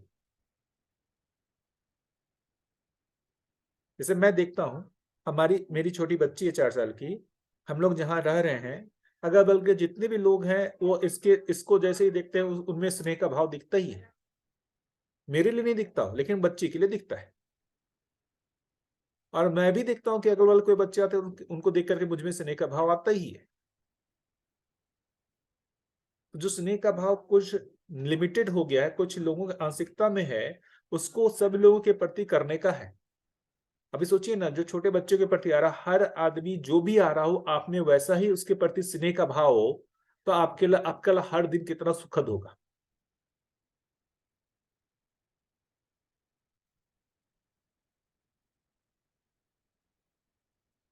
तो ये सब जो कह रहे हैं ना, उसकी आंशिकता अभी भी हमारे में है। इसको ये देखना चाहिए कि ये सब जो हो रहा है उसकी आंशिकता अभी भी हमारे में है, अभी भी हम आंशिकता में ऐसा कर ही रहे हैं। तो इसे बोल सकते कि ये चित्त का संकेत वृत्ति को मिला है, तभी हम लोग स्नेह का भाव रख रहे हैं, मतलब ऐसा बोल सकते हैं इस केस में नहीं, कि बच्चे चित्त के। का संकेत तो अभी कुछ नहीं मिला है हमको, अखंड समाज सार्वभौम व्यवस्था का कुछ भी पता नहीं है ना। विचित्र में वो अखंड समाज सार्वभौम व्यवस्था सहअस्तित्व तो पूरकता, इसका कुछ भी चित्रण नहीं है। अभी इसे छोटे बच्चे को देख करके क्या आप में चित्र में कुछ आता है, अखंड समाज सार्वभौम व्यवस्था न्याय सहअस्तित्व ऐसा कुछ आता है क्या। नहीं आता। नहीं आता ना, कहाँ वहां चित्त का संकेत है। हम्म।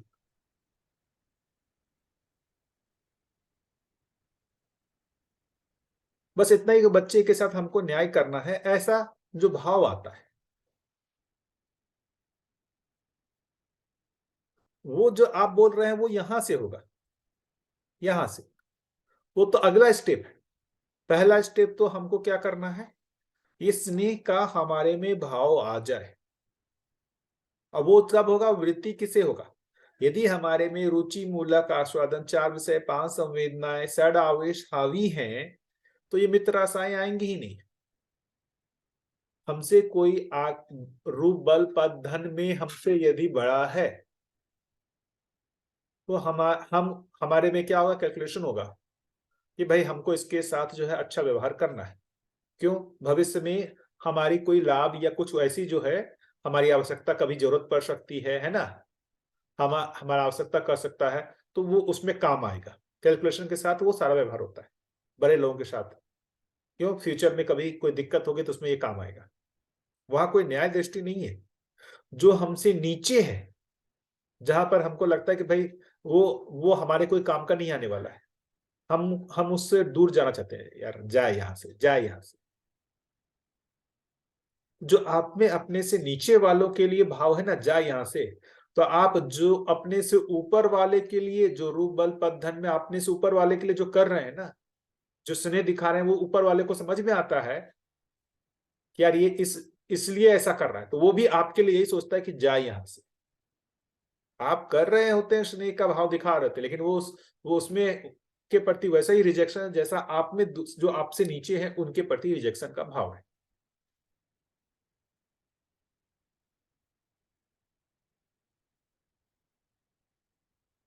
ये देखना चाहिए, अभी भी बहुत बड़ा अभ्यास हमारा इसी आधार पर है।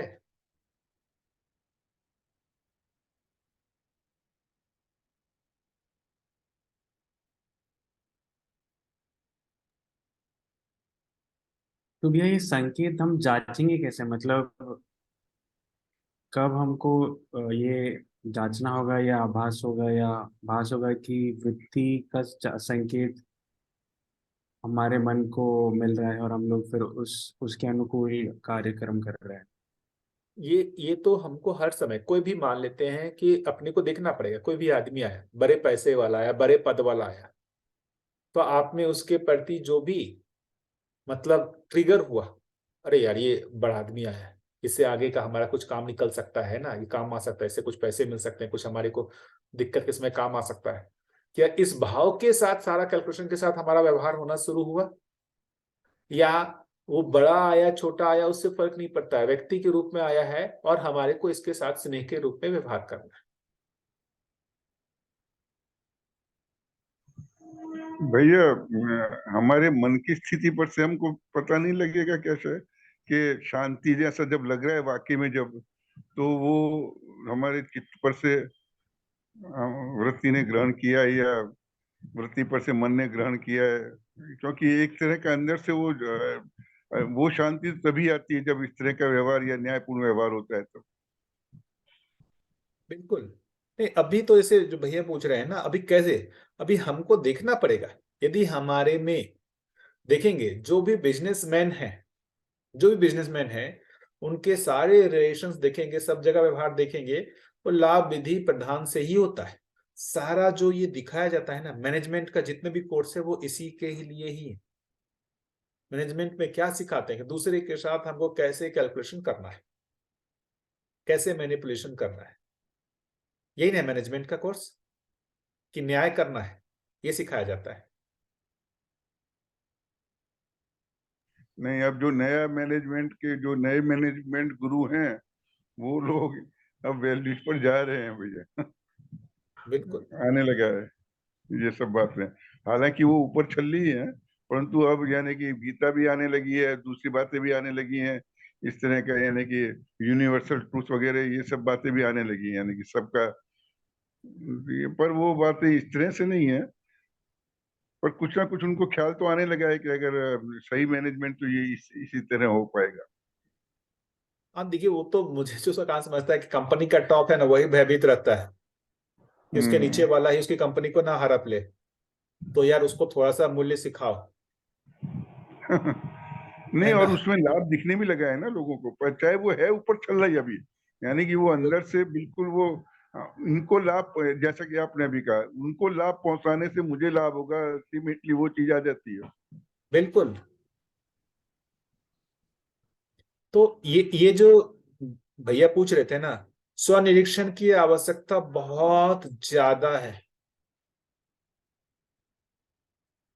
रूप बल पद धन देखना पड़ेगा, बहुत बड़ा। अभी आज खास के समय में देखेंगे ना, पद और धन तो बहुत बड़ा है, हमारे व्यवहार का आधार है, बहुत बड़ा।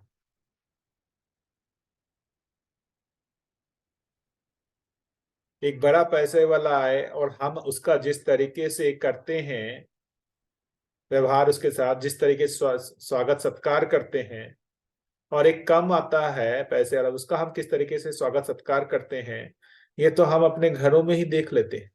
उतना तो दूसरे को छोड़ दीजिए, हमारे परिवार में अपने जो सगे संबंधी है, मौसी, चाचा, ताऊ, है ना, भाई, है ना, ये सब जो बुआ, ये सब में से हम वहां पर भी करते हैं ये डिफरेंस।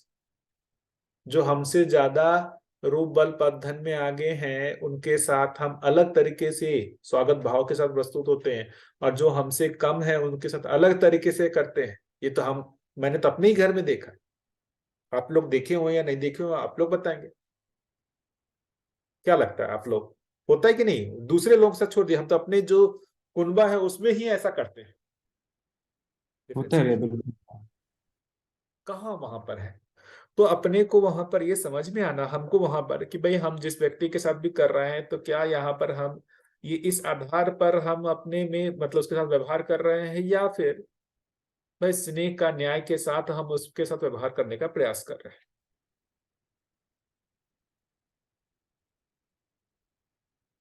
ये देखना पड़ेगा। ये बहुत बड़ा स्वनिरीक्षण का मुद्दा है। स्वनिरीक्षण का मतलब अवेयर हो जाना। जैसे ही व्यवहार में हम इस तरह की गलतियां करने लगे, इस गलती का पता चलना शुरू होना। पहले तो क्या होता है, बाद में पता चलता है। जब हम गलती कर देते हैं उसके बाद लगता है कि यार हम यहाँ पर तो हमने जो है यार लोग लाभ दृष्टि से उसके साथ व्यवहार कर दिया है ना, उसके साथ हमने घृणा दृष्टि से या घृणा करके व्यवहार कर दिया। तो ये जो बाद में होता है, फिर आगे लगता है अब अगली बार अच्छा व्यवहार करूंगा, ये होते समय हमारा ध्यान चला जाए, व्यवहार करते समय हमारा ध्यान चला जाए कि नहीं, मुझे ऐसी दृष्टि के साथ व्यवहार नहीं करना है।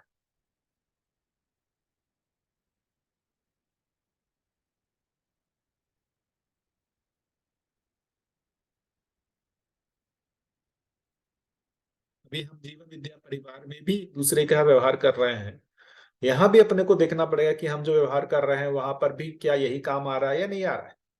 वो ज्यादा पैसे वाला, कम पैसे वाला, उससे मेरा कुछ हो सकता है, नहीं हो सकता है। बहुत सारे आप देखेंगे जो ग्रुप बनते हैं उसके पीछे उद्देश्य यही कुछ होता है।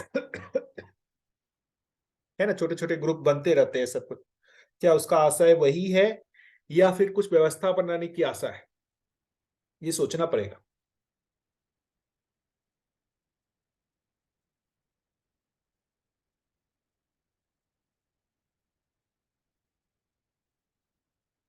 ये इस जगह पे स्वनिरीक्षण आएगा। स्वनिरीक्षण करना होगा। स्वनिरीक्षण के बिना जो है वो ट्रांसफर होगा ही नहीं। हमको अपना यदि गलत व्यवहार दिखता ही नहीं है तो हम क्यों ट्रांसफर करना चाहिए, क्यों उसमें मॉडिफाई करेंगे? तो अवेयरनेस, अपने व्यवहार के प्रति अवेयरनेस होना पड़ेगा। हम दूसरे के प्रति जितना क्रिटिकल होते हैं वो उल्टा होना पड़ेगा। अपने प्रति बहुत ज्यादा क्रिटिकल और सामने वाले के प्रति बहुत मृदु, सॉफ्ट। उल्टा, अपने प्रति कठोर, सामने वाले के प्रति उदार। अभी हम उल्टा करते हैं, अपने प्रति बहुत उदार और सामने वाले के प्रति बहुत कठोर। सामने वाला छोटी सी भी गलती करे तो उसको एकदम छोड़ना नहीं है, और हम बड़ी सी भी गलती करें तो सामने वाले से अपेक्षा रखना, अरे यार कोई बड़ी चीज नहीं है, क्यों इसको इतना बड़ा बना रहे हो। जैसे मैं तो बता सकता हूँ कि ये चीज को तो मैंने झेला मतलब जो पति पत्नी संबंध में, भाई हमारी बड़ी से बड़ी गलती को वो डाइजेस्ट कर ले, है ना, उस पर कोई प्रश्न चिन्ह ना लगाए, कोई उस पर उंगली ना बनाए कि ये छोटी चीज है, और उनकी छोटी गलती को भी मैं इतना बड़ा बना दूं, ये तो क्रूरता है ना। हम अपने प्रति उदार रहे और उनके प्रति इतना कठोर रहे, ये कहाँ है? जीने दो और जियो कहाँ है? हम तो उनको जीने ही नहीं देना चाहते। पर भैया अपने तरफ भी कठोर रहने की क्या जरूरत है? दोनों तरफ उदार रहे तो कुछ क्या परेशानी है? एक तरह का गिल्ट नहीं आ जाएगा कि अगर हम अपने तरफ भी कठोर रहते हैं तो? और थोड़ा यानी कि वो स्वाभाविक नहीं रहेगा ना, it will be a natural feeling. कठोर रहना यानी उदार रहना एक स्वाभाविक फीलिंग है, नेचुरल फीलिंग है। एक कठोर पहले उदार करें इस सेंस में कह रहा हूं मैं कि हमसे गलती ना हो जाए, हम अपनी गलती को ओवरलुक ना कर ले। कठोर होने का हाँ, तो मतलब वो हम अवेयरनेस अपनी रखने की गलती बात को हुई ना। ढक ना ले। हाँ, तो इस अर्थ अवेयरनेस रखने की बात हुई। हाँ, उसी को ही, उसको दूसरी भाषा में कहें अवेयरनेस ही कह रहा हूं मैं। कठोरता का सतर्क मतलब जो है सतर्कता अवेयरनेस की बात कर रहा हूं मैं। सतर्कता की बात हुई। सतर्कता की ही बात हो रही है, उसी को ही मैं कह रहा हूँ, उसी का अब ही मैं बस सतर्कता की यही बात। कहना चाह रही थी कि अपने ऊपर कठोरता से तो गिल्ट आएगा, तो लेकिन हाँ ठीक है, अपने लिए भी उदार कि हाँ अभी मैं भ्रमित हूँ, इसलिए मुझसे, जैसे मान लीजिए कि मेरे को आवेश आ गया है ना, मैं नहीं चाह रही थी लेकिन फिर भी आ गया, तो पहला पॉइंट तो ये है कि भाई मैंने न्यायपूर्ण दृष्टि नहीं रखी, फर्स्ट पॉइंट। सेकंड पॉइंट ये हो गया कि मुझे आवेश आ गया, तो हाँ ठीक है, मैं मतलब अपने लिए भी न्यायपूर्ण दृष्टि रखूं, और ये कि हाँ अभी मैं भ्रमित हूँ, मुझसे गलती हो रही है और मैं बराबर कोशिश करूंगी। तो मैं ना, तो मैंने अपने आप को अपना अवमूल्यन, मतलब एक तरीके से कहें कि मेरे में भी गिल्ट ना आए और अगले के सामने भी मैं, मतलब मैं उत्साहित रहूं अपनी गलतियों के बावजूद भी कि हाँ ठीक है मैं इसको करेक्ट करूंगी, आई विल ट्राई मोर, ये वाला एक भाव रहे। तो लेकिन बिल्कुल बात नहीं, यही है कुल मिला के सतर्कता वाली, हर वक्त देखिए स्वनिरीक्षण, और हर वक्त कि हाँ ठीक है मैं कितना न्याय कर पाई और मैं कहाँ कहाँ नहीं कर पाई। तो जहां जहां नहीं कर पा रही हूँ मैं वहां पे और अवेयर रह करके उसको बार बार मतलब डेली बेसिस पे इसको मैं और मतलब क्रिएट करने की कोशिश करती रहूं। बिल्कुल दीदी, मैं भी वही कह रहा हूँ। कई जी बार क्या भैया। होता है ना, मतलब कि मतलब ये होता है कि हम जिसे कठोरता इस सेंस में कर रहे हैं कि ये गलत व्यवहार मुझसे कैसे हो गया, मुझसे अगली बार ऐसा व्यवहार नहीं होना चाहिए, ऐसा संकल्प उदय होना, उस अर्थ में कठोरता में कर, ये गलती मुझसे नहीं होनी चाहिए, ये मुझसे अपेक्षित स्वयं से नहीं है ना। मतलब कठोर मूल्यांकन करने का मतलब स्वयं के जो भी हमने भ्रम गलतियां की हैं, है ना, उसके प्रति रिजेक्शन का तीव्र भाव। नहीं तो होगा क्या, अभी भी हम ये एनालिसिस तो करते ही हैं कि भाई मुझे ऐसा नहीं करना है ना, लेकिन अगली बार फिर से वही करते हैं, रिपीट करते रहते हैं, रिपीट करते रहते हैं। होता है कि नहीं होता है? भैया रिपीट करते रहने के पीछे रीजन ये है, जो मुझे समझ में आया, कि हमारे को न्याय चीज ही नहीं पता है। तो कोशिश तो हम हमेशा से ही करते आए, मतलब सेम चीज हम बहुत समय से करते आए, गुस्सा नहीं करना है, ऐसे ढंग से बिहेव करना है, ये करना है, वो करना है। लेकिन जो मेजर, जो चंक ऑफ द डिफरेंस जो आ रहा है वो ये है कि ये नहीं करना है तो पता चल गया, करना क्या है ये नहीं पता था। तो बिल्कुल वो जो बिल्कुल। न्याय का खुल रहा है, ये जो मन वृत्ति चित्त, और ये जो डिफ्रेंसिएशन हो रहा है, कहाँ पे क्या एक्शन हो रहा है, इस इंफॉर्मेशन से बहुत बड़ा शिफ्ट होना है। बिल्कुल मतलब ये बहुत मेजर डिफरेंस है, क्योंकि क्या नहीं करना है तो सबको पता होता है, पर करना क्या है, ये करना क्या है और उसके पीछे प्रोसेस क्या है, और वो इतना लॉजिकली एक्सप्लेन्ड है कि बिल्कुल समझ आ रहा है कि अच्छा ये हम मन में अटक गए, ये हम वृत्ति में अटक गए, अब हमको क्या स्टेप्स लेने हैं आगे। तो ये इतना क्लैरिटी के साथ में इसमें लिखा हुआ है कि अब क्लियर हो गया कि भाई नहीं हुआ जो तो नहीं हुआ, क्यों नहीं हुआ वो भी समझ आ गया, क्या करना है ये भी समझ में आ गया, एक बार में हो जाएगा ये भी समझ में आ गया कि एक बार में नहीं होएगा, ये बार बार प्रैक्टिस करनी पड़ेगी। तो हर चीज स्मूथली हो गया। वरना पहले क्या होता था कि नहीं हो रहा, नहीं हो रहा, और फिर वो गिल्ट में जा रहा है, फिर वो धीरे धीरे करके वो कोशिश करना भी छोड़ दिया कि होता तो है नहीं, चलो ठीक है, मतलब लाइक या खींच गए या वट एवर, या ज्यादा से ज्यादा ये हुआ कि एक सिस्टम से निकल के दूसरे में चले गए, दूसरे सिस्टम से तीसरे में चले गए, हो कहीं कुछ नहीं रहा। क्योंकि इतना क्लैरिटी के साथ में कि एक्चुअली करना क्या है और जो कर रहे हैं उसके पीछे लॉजिकल रीजन क्या है, ऐसा क्यों तो नहीं हो रहा और ऐसा क्यों हो जाएगा, दोनों बातें एक बहुत स्पष्टता से इसमें बताई हुई हैं। बिल्कुल। वही कुंठा की जगह उत्साह होना,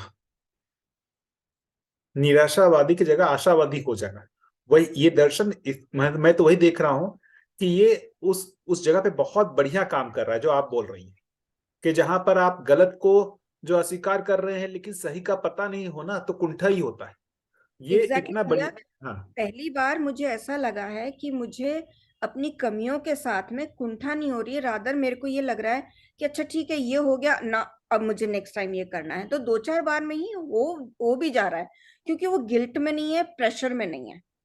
तो वो अच्छा लग रहा है कि हाँ ओके ठीक है, ये फर्स्ट टाइम ऐसा हो गया।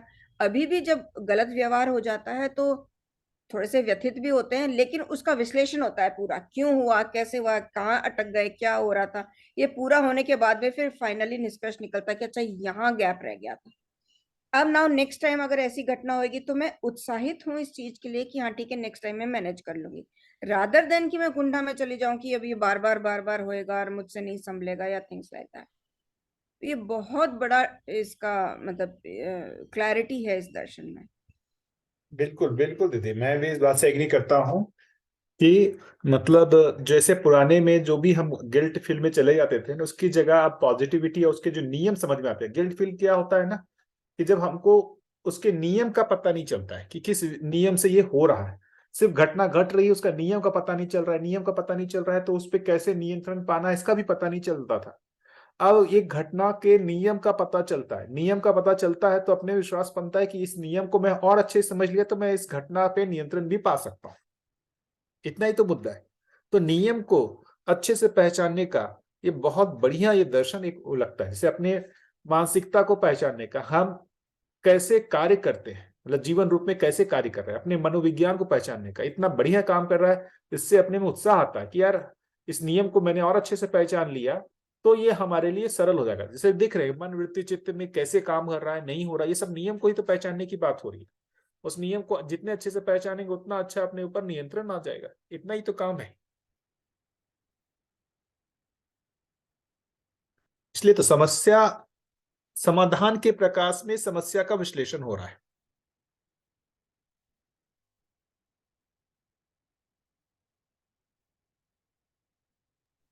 जी भैया। बढ़िया बढ़िया। और बताइए, और कुछ मुद्दा?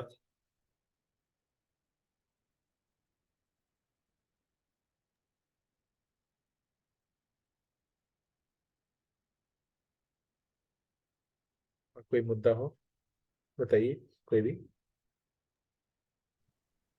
भैया ये 3 प्रकार के नियम है ना, सामाजिक नियम, प्राकृतिक नियम, व्यवहारिक नियम, जो कर्म बौद्धिक दर्शन नियम। में हाँ, बौद्धिक नियम, हम्म उसके बारे में थोड़ा सा बताएंगे? हम्म। देखिए, 3 तरीके के नियम की बात हो रहे हैं कि बौद्धिक नियम जो अभी अपन कह ही रहे हैं ना, उसमें देखेंगे तो 5 असंग्रह, स्नेह, विद्या, सरलता, अभयता, इसके बारे में लिखा हुआ है ना। वो यहां पर भी आया होगा, इसमें भी मुझे लगता है कि जो अभी बुक हम लोगों ने पढ़ा था ना, कौन सा? अवलोकन। हाँ, उसमें भी आया होगा, हाँ हाँ हाँ हाँ। है ना। बराबर बराबर। तो जो बौद्धिक नियम की बात कर रहे हैं तो पूरे जीवन क्रियाओं का जो अध्ययन हो रहा है उसी को बौद्धिक नियम की बात कर रहे हैं, है ना। जी। जिसका कोई स्टडी अभी तो एजुकेशन में नहीं है। मनोविज्ञान के नाम से थोड़ा बहुत जो भी होगा, लेकिन वैसा डिटेल रूप में तो नहीं है। बौद्धिक नियम के लिए कुछ तो काम पहले भी हुए, लेकिन अभी ऐसा लगता है जितनी सटीकता के साथ जो बौद्धिक नियम को पहचानने की बात हो रही है, वो ऐसा दर्शन में दिखता है कि बहुत ही सटीकता के साथ बौद्धिक नियम के बारे में बात विश्लेषण किया गया है।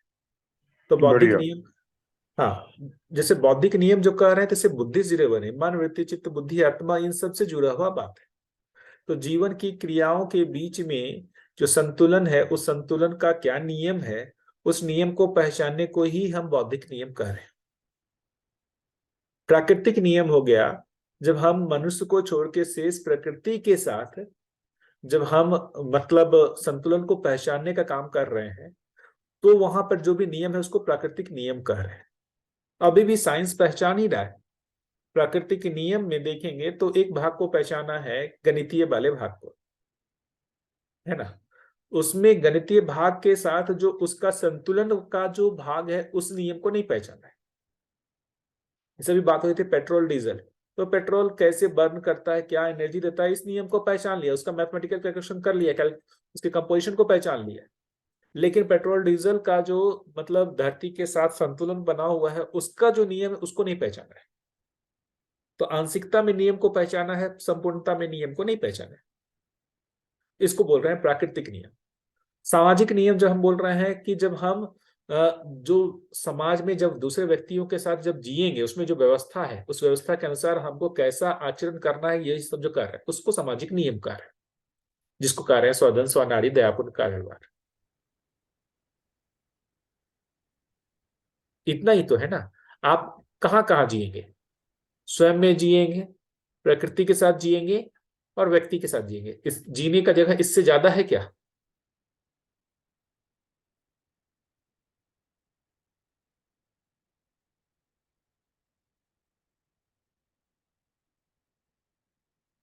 तो अभी हम लोगों ने कहाँ कहाँ नियम को पहचाना है, इसको समझना चाहिए। सामाजिक नियम बौद्धिक नियम से जुड़ा हुआ है। सामाजिक नियम बौद्धिक नियम से जुड़ा हुआ है। बौद्धिक नियम की पहचान नहीं हुए तो सामाजिक नियम भी देखेंगे वैसा कुछ ठीक बन नहीं पाया है। अभी भी बना हुआ कुछ है कि चोरी नहीं करना है, चोरी करना खराब बात है, ऐसा तो देखेंगे समाज में नियम बना हुआ है ही, है ना। भीख नहीं मांगना है ना। मारपीट नहीं करना है।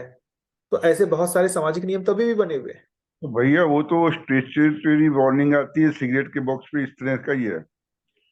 और चोरी नहीं करना है यानी चोरी, यानी कि एक्चुअली जो चोरी किसी के यहाँ से कुछ उठा लाना वही चोरी नहीं है। चोरी तो तरह तरह की, और लगभग ज्यादातर लोग बाग करते ही हैं। काम की चोरी या इसकी चोरी, इस तरह से जो भी है, किसी को कम कम ज्यादा दे कम दे के ज्यादा लेना या इस तरह का। तो वो बातें हैं पर पेपर पर ही है, ऐसा मुझे तो लगता है। बिल्कुल। चोरी का भी बहुत सारा लेवल है। एक तो जो है छल कपट करके, एक है क्रूरता करके, है ना। तभी दीनता हिंता क्रूरता कर रहे हैं ना। हिंसा वाला भाग अभी जो है वो थोड़ा सा अभी पकड़ा नहीं जाता है। क्रूरता वाला भाग को अभी ज्यादा हाईलाइट करते हैं। बलपूर्वक हमने किसी के घर से कुछ सामान उठा लिया तो वो चोरी करना कहला है। हमने कैलकुलेशन करके कंपनी बनाई और उससे दूसरे के साथ हम जो है चीटिंग कर रहे हैं, हिंसा वाला भाग हुआ, वो अभी चोरी नहीं कहला रहा है, जिसको समाज स्वीकार किए हुए है। तो बेसिकली बौद्धिक नियम से जुड़ा हुआ वो चीज है कि समाज में जो मान्यताएं हैं वो भी कोई बहुत अभी सामाजिक नियम का भी पहचान हुआ नहीं है। सामाजिक नियम का जो पहचान होगा वो अखंड समाज सार्वभौम व्यवस्था के अर्थ में वो सामाजिक नियम का पहचान होगा। 10 परिवार व्यवस्था, अखंड समाज सार्वभौम व्यवस्था, और जो पांचों जो बेसिकली जीने के आयाम है, शिक्षा, संस्कार, जो बोल रहे हैं न्याय, सुरक्षा, उत्पादन, विनिमय, स्वास्थ्य, संयम, ये इन सब के लेवल पर जो है बेसिकली नियम की पहचान होगा। तभी है ही नहीं, अखंड समाज सार्वभौम व्यवस्था की अवधारणा ही नहीं है तो सामाजिक नियम की भी पहचान नहीं है। अभी भी देखेंगे अपने देश में तो ऐसा बहुत दिक्कत नहीं है, जिसको बोलते हैं समाज स्वधन स्वनारी दयापूर्ण कार्य व्यवहार।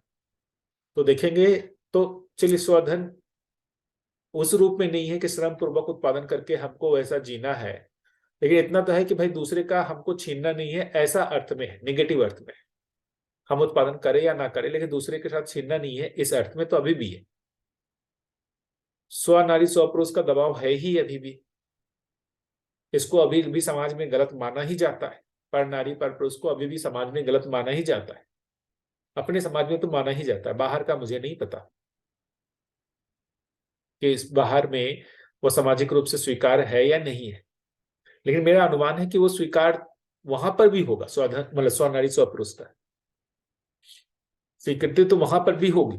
लोग मतलब बहुत सहज रूप से स्वीकार तो नहीं कर पाते होंगे पर नारी पर पुरुष को, लेकिन अपने देश का तो मैं तो जहां देख रहा हूं यहाँ तो है, ये दबाव तो है, इस सामाजिक आचरण का दबाव तो है। प्राकृतिक नियम में तो अभी देखेंगे तो बहुत कम ही समझ में आया है संतुलन। वो इसलिए समझ में नहीं आया कि बौद्धिक नियम भी समझ में नहीं आया। बौद्धिक नियम का मतलब जो है सुखी होने का हमारा जो लक्ष्य है वो कैसे पूरा होगा इसका पता ना होना। तो सुखी होने का लक्ष्य जो है वो 4 विषय 5 संवेदनाएं हो गई। तो 4 विषय 5 संवेदनाओं के अर्थ में ही प्राकृतिक नियम को पहचानना। जो भी प्राकृतिक नियम पहचान रहे हैं वो 4 विषय 5 संवेदनाओं की अनुकूलता को कितना वो अच्छा कर सकता है, इतने के अर्थ में ही प्राकृतिक नियम को पहचाना, उससे ज्यादा नहीं पहचाना है अभी। तो इन सब में वरीयता में देखेंगे तो सबसे ज्यादा वरीय होगा बौद्धिक नियम, उसके बाद सामाजिक नियम, उसके बाद प्राकृतिक नियम। ये वरीयता के क्रम है।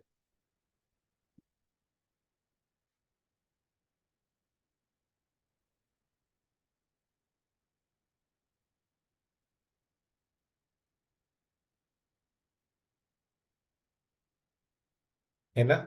अभी जो, हाँ भैया बोलिए। बहुत बढ़िया भैया, बहुत बढ़िया समझाया। अभी भी हमारे जो एजुकेशन सिस्टम में है, इन तीनों में से किस नियम को ज्यादा पढ़ाया जाता है?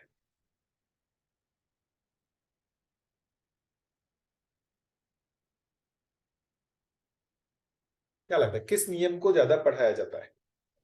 हम पूरी जो पढ़ाई करते हैं, मतलब जो प्री प्राइमरी से लेकर के फाइनल पीएचडी तक जो पढ़ाई हो रही है, वो किस नियम को पहचानने के अर्थ में ज्यादा हो रहा है? बौद्धिक नियम तो पढ़ाया ही नहीं जाता। हाँ, ये सोशल साइंस में थोड़े बहुत सामाजिक नियम आते हैं। हाँ, प्राकृतिक नियम थोड़े बहुत पढ़ाए जाते हैं एनवायरमेंट साइंस में, ऊपर ऊपर से। बिल्कुल। बौद्धिक नियम तो भैया कहीं आता ही नहीं है, कौन सा भी स्टडी कर लो, आता ही नहीं है। है ही नहीं, जी पता ही जी। नहीं है ना लोगों को। हाँ, जीवन क्रिया किसी भी स्टडी में आता नहीं है। अभी अब देखेंगे तो ये दर्शन जो ज्यादा काम कर रहा है बौद्धिक नियम और सामाजिक नियम, ज्यादातर बौद्धिक नियम को पहचानने की जगह पर ये काम कर रहा है। उसके साथ साथ सामाजिक नियम को भी पहचानने का काम कर रहा है। प्राकृतिक नियम पे बहुत यहाँ पे बात नहीं है। प्राकृतिक नियम में बस इतना ही ध्यान आकर्षण है कि भाई संतुलन को पहचाना, लेकिन संतुलन का नियम क्या होगा, कैसे होगा, इसके बारे में बहुत डिटेलिंग नहीं है। मतलब जो अध्ययन में जो मिसिंग था, क्या बौद्धिक नियम सामाजिक नियम, उसके देखिए यहाँ पर पूरी बात बौद्धिक नियम सामाजिक नियम का ही है।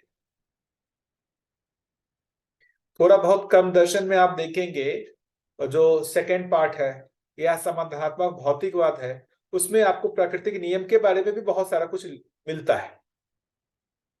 कोई गणितीय भाषा नहीं मिलती है, लेकिन कारणात्मक और गुणात्मक भाषा मिलता है यहाँ पर।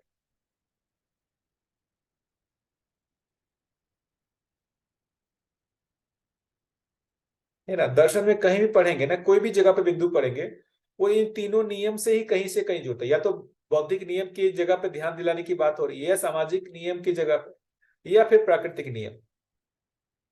अभी जितना भी हम लोग, अभी जो पेज खुला हुआ है, ये पेज बेसिकली जो है बौद्धिक नियम को पहचानने की बात है। बौद्धिक नियम और उसके साथ साथ सामाजिक नियम को।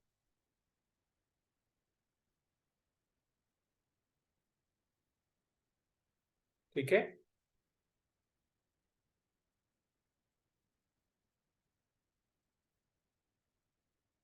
मुझे लगता है कि थोड़ा समय लगेगा।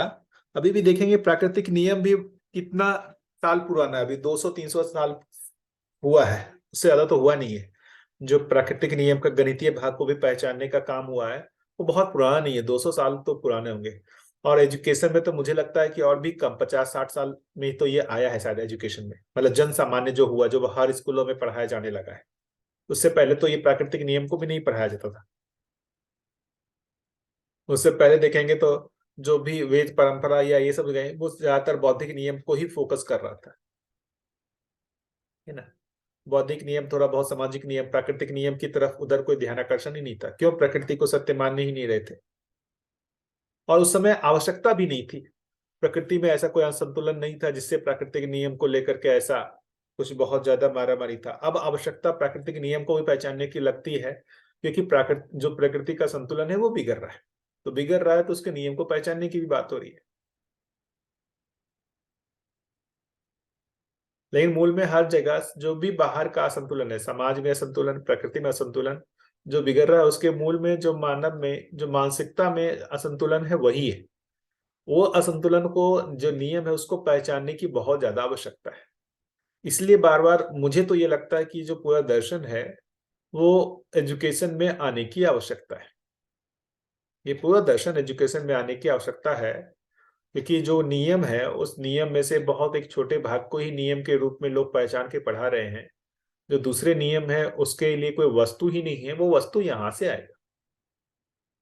अभी मैं जैसे कुछ दिन पहले राजकोट गया था, वहां पर मुझे अच्छा लगा। राजकोट यूनिवर्सिटी है, वो आत्मीय यूनिवर्सिटी, वहां पर जो है इसको पूरे एजुकेशन में लाने के लिए प्रयास चल रहा है। अच्छा, मतलब साहसिक प्रयास है, और बहुत ही मतलब सराहनीय प्रयास हो रहा है। तो एजुकेशन सिस्टम में आ जाए, इसके लिए लोग प्रयास कर ही रहे हैं। छोटी में अभिभावक विद्यालय जो रायपुर में चल ही रहा है। ऐसे छोटी छोटी जगहों पे एजुकेशन में कैसे आ जाए, इसके लिए प्रयास चल ही रहा है। सोम भैया ने काफी प्रयास किया ही पूरी दिल्ली में, ये जो हैप्पीनेस करिकुलम में जो ये पूरे दर्शन की वस्तु आ जाए, इसके लिए काफी प्रयास किया ही एजुकेशन में आ जाए, तो ऐसे सभी लोग प्रयास कर ही रहे हैं। यूएचवी भी तो ये एक अच्छा प्रयास है ना। हाँ, यूएचबी में भी प्रयास चल ही रहा है इसका। अच्छा प्रयास। आत्मी यूनिवर्सिटी में शुरू यूएचवी से ही हुआ था। हाँ बिल्कुल।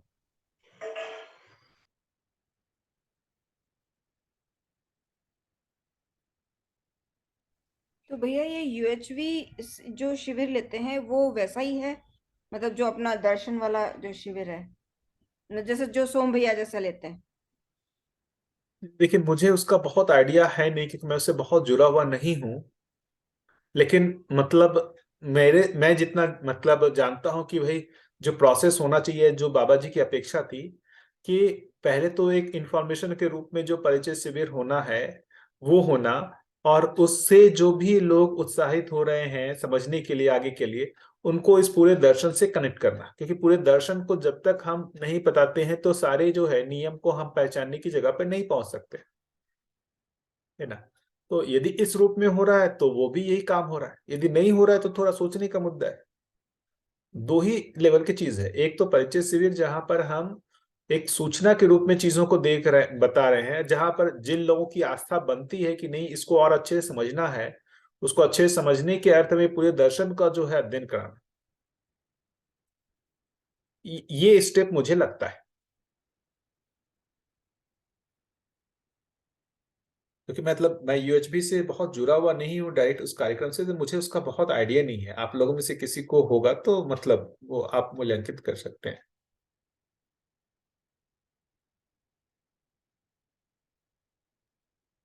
ठीक है दीदी। जी, मैं आई वाज जस्ट थिंकिंग कि वो अभी यहाँ राजस्थान में ही हो रहा है, तो मतलब लाइक मतलब वो रिकमेंडेड है जाना या नहीं जाना, या मतलब मेरे को कुछ अंदाजा नहीं था उसका, इसलिए मैं पूछ रही थी कि मतलब ऐसा कोई क्वालिटी कंट्रोल टाइप्स थिंग्स तो है या नहीं है कि भाई हमें ये पता रहे कि भाई हाँ ये ऑथेंटिक दर्शन का है, कहीं मतलब उसमें कोई 19-20 तो नहीं है। देखिए, और देखिए दर्शन तो एक अच्छी बात हो गई कि पूरे दर्शन की सारी बुक जो है ये ऑनलाइन फ्रीली अवेलेबल है सभी के लिए, यही ऑथेंटिक है। क्योंकि प्रमाणित व्यक्ति, अनुभव संपन्न व्यक्ति तो अभी एक ही, मतलब मैंने जो पहचाना है वो मतलब नागराज जी को ही पहचाना, अभी और किन्हीं को नहीं पहचाना है। तो वो जो लिखे हैं वो अपनी भाषा रूप में ये दर्शन में पूरा लिख दिए, तो उनकी बात को ही मैं ऑथेंटिक मानता हूँ। अभी तो कोई दूसरे व्यक्ति यदि आगे पहचान होते तो उनकी बात को भी माना जाएगा, है ना। तो देखा जाए, हमारे लिए उपयोगी लगता है तो किया जाए, नहीं उपयोगी लगता है तो छोड़ दिया जाए, इसमें कोई दुराग्रह थोड़ी है।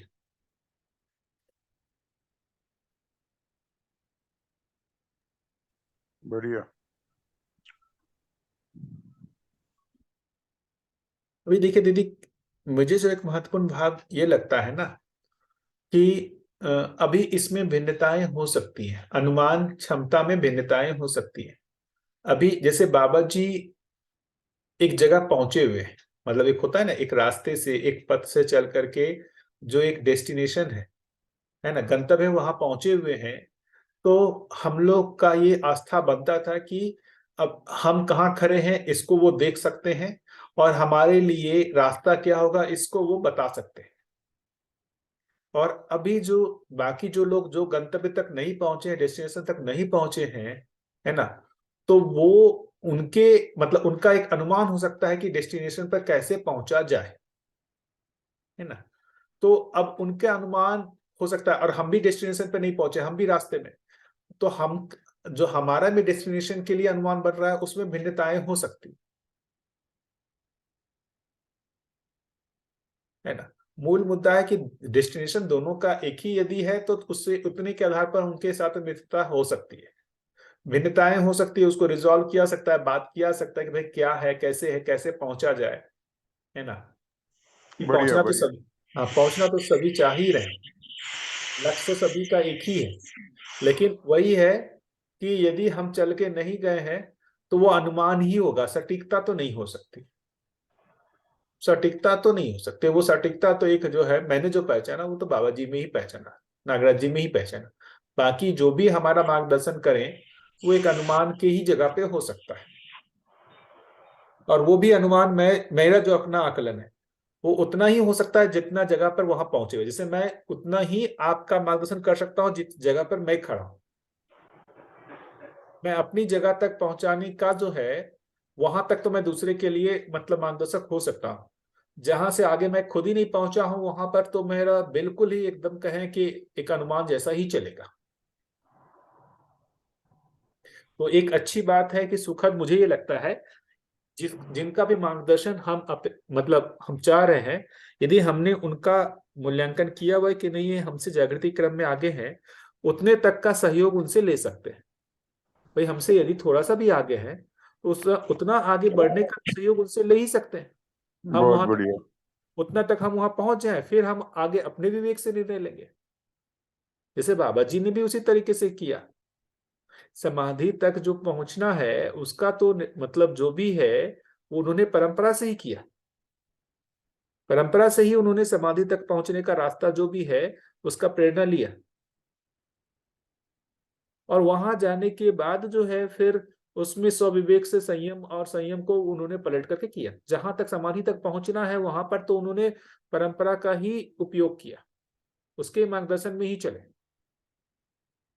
तो अभी हमारे को भी ये पहचानने की जरूरत है, यदि कोई हमको श्रेष्ठ लगते हैं अच्छी बात है। श्रेष्ठ लगने का मतलब मुझे हमसे अपने से आगे लगते हैं, ये बहुत अच्छी बात है। हम उतना तो वो हमारा मार्गदर्शन कर ही सकते हैं कि जहां तक वो है वहां तक हम पहुंच जाए। इतने के लिए कृतज्ञता रहे, और आगे के लिए हम खुद साहस करें, खुद अपना स्वविवेक का इस्तेमाल करें।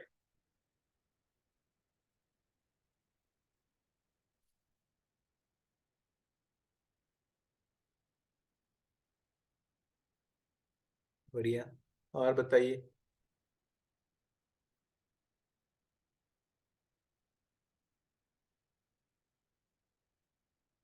भैया जी, ये जो अध्ययन पठन होता है 6 महीने का चोटी में, उसका आपको कुछ प्रक्रिया वगैरह का सूचना है, कैसे होता है? मतलब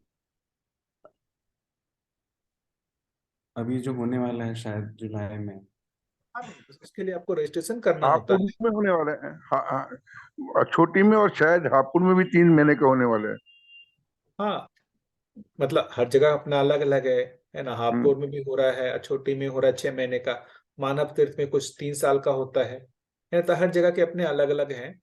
उसके लिए रजिस्ट्रेशन करना और होता है वहां पर कोई। सूचना अवेलेबल है ना भैया, हाँ। ग्रुप में? और या तो क्या कहते हैं, ये जो कनेक्ट वाला जो है वो वेबसाइट पे भी सारी सूचनाएं अवेलेबल ही हैं। हम्म। और नहीं तो ऐसे बहुत सारे ग्रुप हैं ना, उसमें से वहां से जो संबंधित व्यक्ति है आप उनको फोन करके पूरा डिटेल ले सकते हैं, है ना। हाँ हाँ, ये चंद्रशेखर भैया से ले लो ना, उनका नंबर ले लो, किसी भी कई कई ग्रुपों में वो हैं, हाँ, हाँ जीवन हाँ। कनेक्ट में भी हैं, और उनके पास सारी इन्फॉर्मेशन रहती है, चंद्रशेखर राठौड़ के पास। बिल्कुल। हाँ उनसे वही फोन करके करते हैं ये वो, सब लोग। हाँ, हम्म। डिटेल जो है वो बता सकते हैं। और एक बार तो मुझे लगता है कि पूरी पुस्तक का इस तरीके से ना मतलब दम लगा के पठन कर ही लेना चाहिए, ताकि अपने को पूरी विशालता पकड़ में आ जाए कि पूरा दर्शन जो है कितना विशाल है। उसकी पूरी विशालता समझ में आ जाए, इसमें ये अनुमान बन जाए कि इसमें जो है सारे समाधान है ना। और उसके साथ अब हमको आगे कैसे स्टेप्स लेना है उसके लिए भी हमारे को उसमें रास्ता दिखने लगेगा। तो वो कर लेना चाहिए भैया एक बार, मुझे तो लगता है। ठीक है। जी भैया। और कुछ?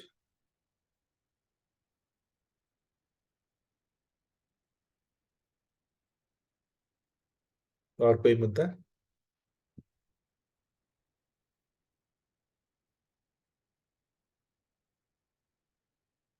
अभी क्या चल रहा है ग्रुपों में, मतलब जो मंडे टू थर्सडे हो रहा है?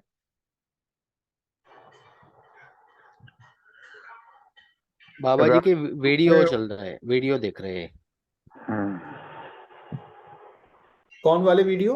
रायपुर सत्संग का वीडियो का सीरीज है ना, हाँ हाँ उसमें हाँ। 8 हाँ। पार्ट 8 चल रहा है अभी। सुबह अच्छा। सुबह, हाँ, सुबह का जो है 6:30 वाला, हम्म। उसमें वो चल रहा है। अच्छा। बढ़िया। रात के ग्रुप में वो वीडियो पूरे हो गए हैं। चरात वाले में पूरे हो गए हैं। हाँ, तो फिर उसमें कौन सा चल रहा है? अभी वो परी, यानी कि मैंने अटेंड नहीं किया, मैं जनरली सुबह में रहता हूँ या कभी दोपहर में होता हूँ, पर एक दिन मैं परसों पहले दिन ज्वाइन हुआ था। तो अब वो परिचय शुरू कर रहे हैं। अच्छा। ये परिचय के यानी शिविर ही पूरी शुरू कर रहे हैं, ऐसा उन्होंने कहा था। दूसरे दिन से करने वाले थे, कल से या परसों। अच्छा। नहीं, हाँ, शुक्रवार को ये भैया बात हुई शिविर थी। बोले तो नहीं, अभी तो हुआ नहीं, वो जो अभी जीवन शुरू विद्या एक करेंगे। परिचय है उसको शुरू करेंगे, हाँ, वो अभी वीडियो बाबा सोमवार जी। से शुरू करेंगे। शुक्रवार को ये बात हुई थी, बीच में शनिवार है, शनि रवि तो बंद रहता है। अच्छा। बढ़िया। और दोपहर में ये जो सुबह चल रहा है वही चल रहा है सत्संग, दोपहर के ग्रुप में। फिल्म में ये बोल रहा था ना कि जो ये हमारा पर्पस था ना, सैटरडे संडे, जो मंडे टू थर्सडे जो भी हम मतलब प्रयास कर रहे हैं समझने का, उसमें जो मुद्दे आ रहे हैं उसको सैटरडे संडे अपन डिस्कस करें। तो इसके बीच में कोई मतलब सिंक्रोनाइजेशन नहीं बन रहा है, कोई कनेक्शन नहीं बन रहा है। सैटरडे संडे एकदम अलग चल रहा है और मंडे टू हाँ, थर्सडे हाँ, बिल्कुल अलग चल रहा है। हाँ, पर बिल्कुल भैया, जैसे एक दफा बात हुई थी श्री राम जी से भी, कि अगर प्रश्न है तो ठीक है, नहीं तो ये अलग से चलेगा, ये भी अच्छा ही उन्होंने भी एक दफा कहा था। अच्छा। प्रश्न शुरू में तो काफी आते थे, जब वो अभी वीडियो में इतना नहीं आता। और सुबह का जो ग्रुप है उसमें लगभग 20 तक ज्वाइन होते हैं, 15 से 20 तक। आनंद दामानी जी भी रहते हैं, एक वर्मा जी हैं, वो भी रहते हैं। तो काफी प्रश्नों का सॉल्यूशन मिल भी जाता है। और दोपहर के ग्रुप में 5-6 जने रहते हैं लगभग। तो अभी ऐसे कोई प्रश्न आ नहीं रहे हैं, बीच में आते थे तो रखे जाते थे। भैया जो भी थोड़ा रह जाता है जो प्रश्न, हम लोग फिर शनिवार रविवार को रखते हैं। हम्म। और प्रश्न कुछ ऐसा बनता नहीं है, जितना वो पठन हो रहा है अभी थोड़ा सहज और सरल भी लगने लगा है, पहले जैसा और कठिन नहीं लग रहा है, गति बन तो रही है। सरल ये हो रहा विजय है। वेल भैया काफी एक्टिव है सुबह के उसमें। नहीं तो भैया, भैया मैं तो कोशिश कर रहा हूँ। ये बहुत बढ़िया है। सैटरडे संडे में भैया बहुत अच्छा मिल रहा है जो आप दे रहे हो। हाँ रविकांत भैया से बहुत बढ़िया मिल रहा है। हाँ भैया, और चर्चा करने से कुछ प्रश्न भी आ जाते हैं, फिर वो हाँ, बढ़िया चर्चा हो जाता है। आप वो इतने अच्छे से समझाते हो तो बहुत क्लियर हो जाता है। तो ये सैटरडे हाँ संडे वाला भैया, तो हम लोग भी कुछ, बहुत वैल्यूएबल है। हाँ, कुछ प्रश्न भी रख लेते हैं। जो बचता है आनंद भैया भी बोलते हैं यहाँ पे भी कर लेंगे शनिवार रविवार। भैया और हाँ एक भाई। प्रश्न था, ये जो रायपुर सत्संग में वो हाँ। एक भैया पूछ रहे हैं बाबा जी को, एक कुछ मूवी हुआ था विकल्प नाम से, वो हम्म। कहीं पे है क्या? कि वो सहअस्तित्ववाद जो है वो वीडियो को बोलते हैं विकल्प। उन्होंने विकल्प नाम का मूवी के बारे में बताया है, वो सत्संग रायपुर में। अच्छा, बाबा जी पे ऊपर एक मूवी कोई बनी थी, मुझे लगता है। हाँ हाँ हाँ, लेकिन वो हाँ, बहुत उसी। उपयोगी नहीं था। उसमें मतलब वो अलग ही तरीके से कन्वे होता, इसलिए उसको ड्रॉप कर दिया गया, मुझे लगता है। वो बहुत उस अच्छा तरीके से अच्छा। जो, हाँ, हाँ हाँ। वो भैया मतलब, ये सत्संग रायपुर, हाँ बोलिए बोलिए। हाँ, वो एक तो एक जिस तरीके से बाबा जी शिक्षा के अर्थ में कर रहा है ना, वो शिक्षा के अर्थ में ना हो करके ना थोड़ा आस्थावादी ढंग से बन गया था, जिन लोगों ने अच्छा भी अच्छा। बनाया था। हाँ, तो उसकी बहुत उपयोगिता नहीं दिखी, इसलिए उसको ड्रॉप कर दिया। क्योंकि बाबा जी का जितना भी आप सुनेंगे ना, सारा मतलब लॉजिकल और तार्किक जैसा लग रहा है। जो कि वो वीडियो जो है वो लॉजिकल और तार्किक ना होकर वो आस्थावादी ज्यादा था, है ना। वो अच्छा देखिए मैसेज समाज में नहीं जाता, इसलिए जो है उसको ड्रॉप कर दिया गया। ये गलती काफी हो सकती है ना भैया हमारे साथ, जैसे हम लोग ये दर्शन को भी मान्यता ही समझ के ले ले और वैसे कर सके। मतलब बहुत सारे टाइम ऐसा होता है ना, जैसे हम लोग कुछ चीजों को मान्यता के रूप में स्वीकार कर ले और फिर वही करते रहे, हाँ वही, है ना। लेकिन इसमें थोड़ा दर्शन जो थोड़ा सा जो अलग मुझे लगता है कि यहाँ मान्यताएं हैं, लेकिन इसका लॉजिक भी इतना स्ट्रांग है ना, तो वो एक साइंटिफिक फॉर्म में जा रहा है। अभी जो जो भी देखेंगे सब जगह ना, साइंटिफिक स्टडी को ज्यादा इंपॉर्टेंस दिया जा रहा है, लॉजिकल। तो ये पूरा दर्शन हम्म। लॉजिकल है। लॉजिकल के साथ मान्यता बने तो ज्यादा अच्छा है। सिर्फ मान्यता बन जाएगी ना, तो फिर वो हो जाएगा एक जैसा होता है ना कि कोई गुरु हो गया और उस गुरु की एक परंपरा हो गई। ऐसे बहुत सारे अपने देखेंगे देश में तो ऐसे हैं कि गुरु के आधार पर जो है उनकी पूरी परंपरा बनी हुई है। और यहाँ तो भैया एक बात बहुत क्लियरली कही जा रही है कि जीना ही अध्ययन है। हम्म। यानी कि this has to be most practical. Philosophy और स्पिरिचुअलिटी भी अगर कहो तो spirituality, but it has to come into to profess, यानी कि we have to profess this. बिल्कुल। तो उसी का नाम अध्ययन का है, यानी कि मैंने जैसे कई दफा सुना है। हाँ भैया, आपने सही कहा, इसे तो हम लोग मानने वाले नहीं हैं, इसलिए तो यहाँ तक पहुँचे। अभी तो जानकर ही मान रहे, मतलब प्रूफ करेंगे सही लौकिक है तो मानते, नहीं तो नहीं मानते।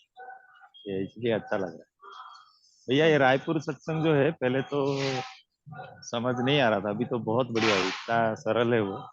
काफी अच्छा है, पूरा मध्य दर्शन इसमें है, और बाबा जी ने बहुत सरल तरीके से बताया है सब चीज, बढ़िया है।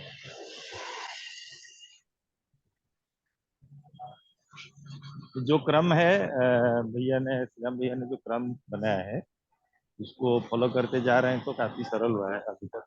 तो बाकी जो पुस्तक जब आएंगे, मानव व्यवहार दर्शन ये सब, तो बहुत और भी सहज हो गया। बिल्कुल। देखिए, श्री राम भैया ने काफी मतलब पूरी तरीके से कहे ना, बाबा जी जितनी भी जगह जिस भी फॉर्म में बात कहे हैं, चाहे मतलब लिखित में या ऑडियो के या वीडियो के, उस पे गहरा शोध किया है उन्होंने, है ना। तो उनके पास अच्छा कनेक्शन बैठा हुआ है सारा कुछ, कि मतलब सीक्वेंस क्या है, बाबा जी कहाँ पर पहले जो है, मतलब पहले समझने की वस्तु कहाँ पर बोल रहे हैं, फिर उसके बाद की वस्तु कहाँ है, फिर उसके बाद की वस्तु कहाँ है, उसका बढ़िया एक सीक्वेंस उनके पास है। तो मैं भी मतलब उनसे काफी मतलब मार्गदर्शन लेता ही हूँ।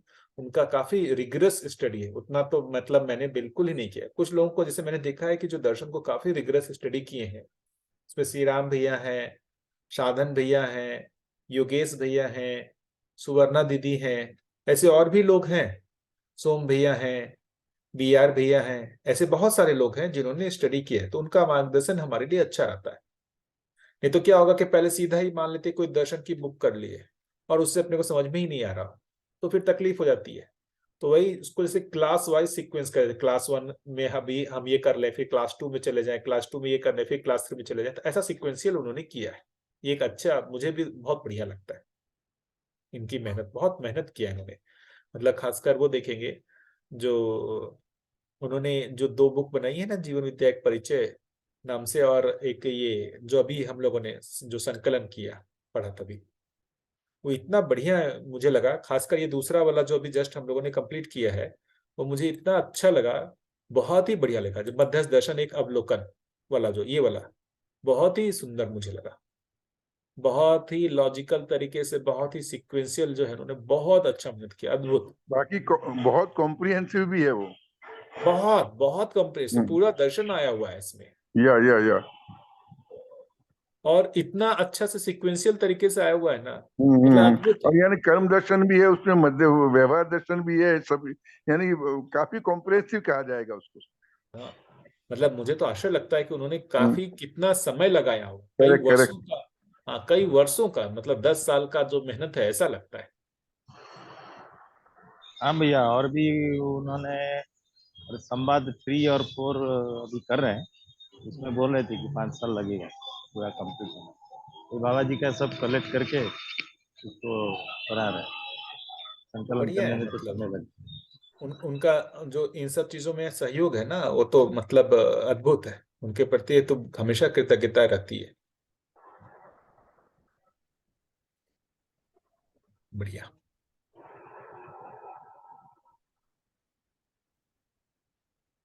सही। और कोई मुद्दा हो? नहीं तो 5 है, उसमें अपन फिर रोक सकते हैं।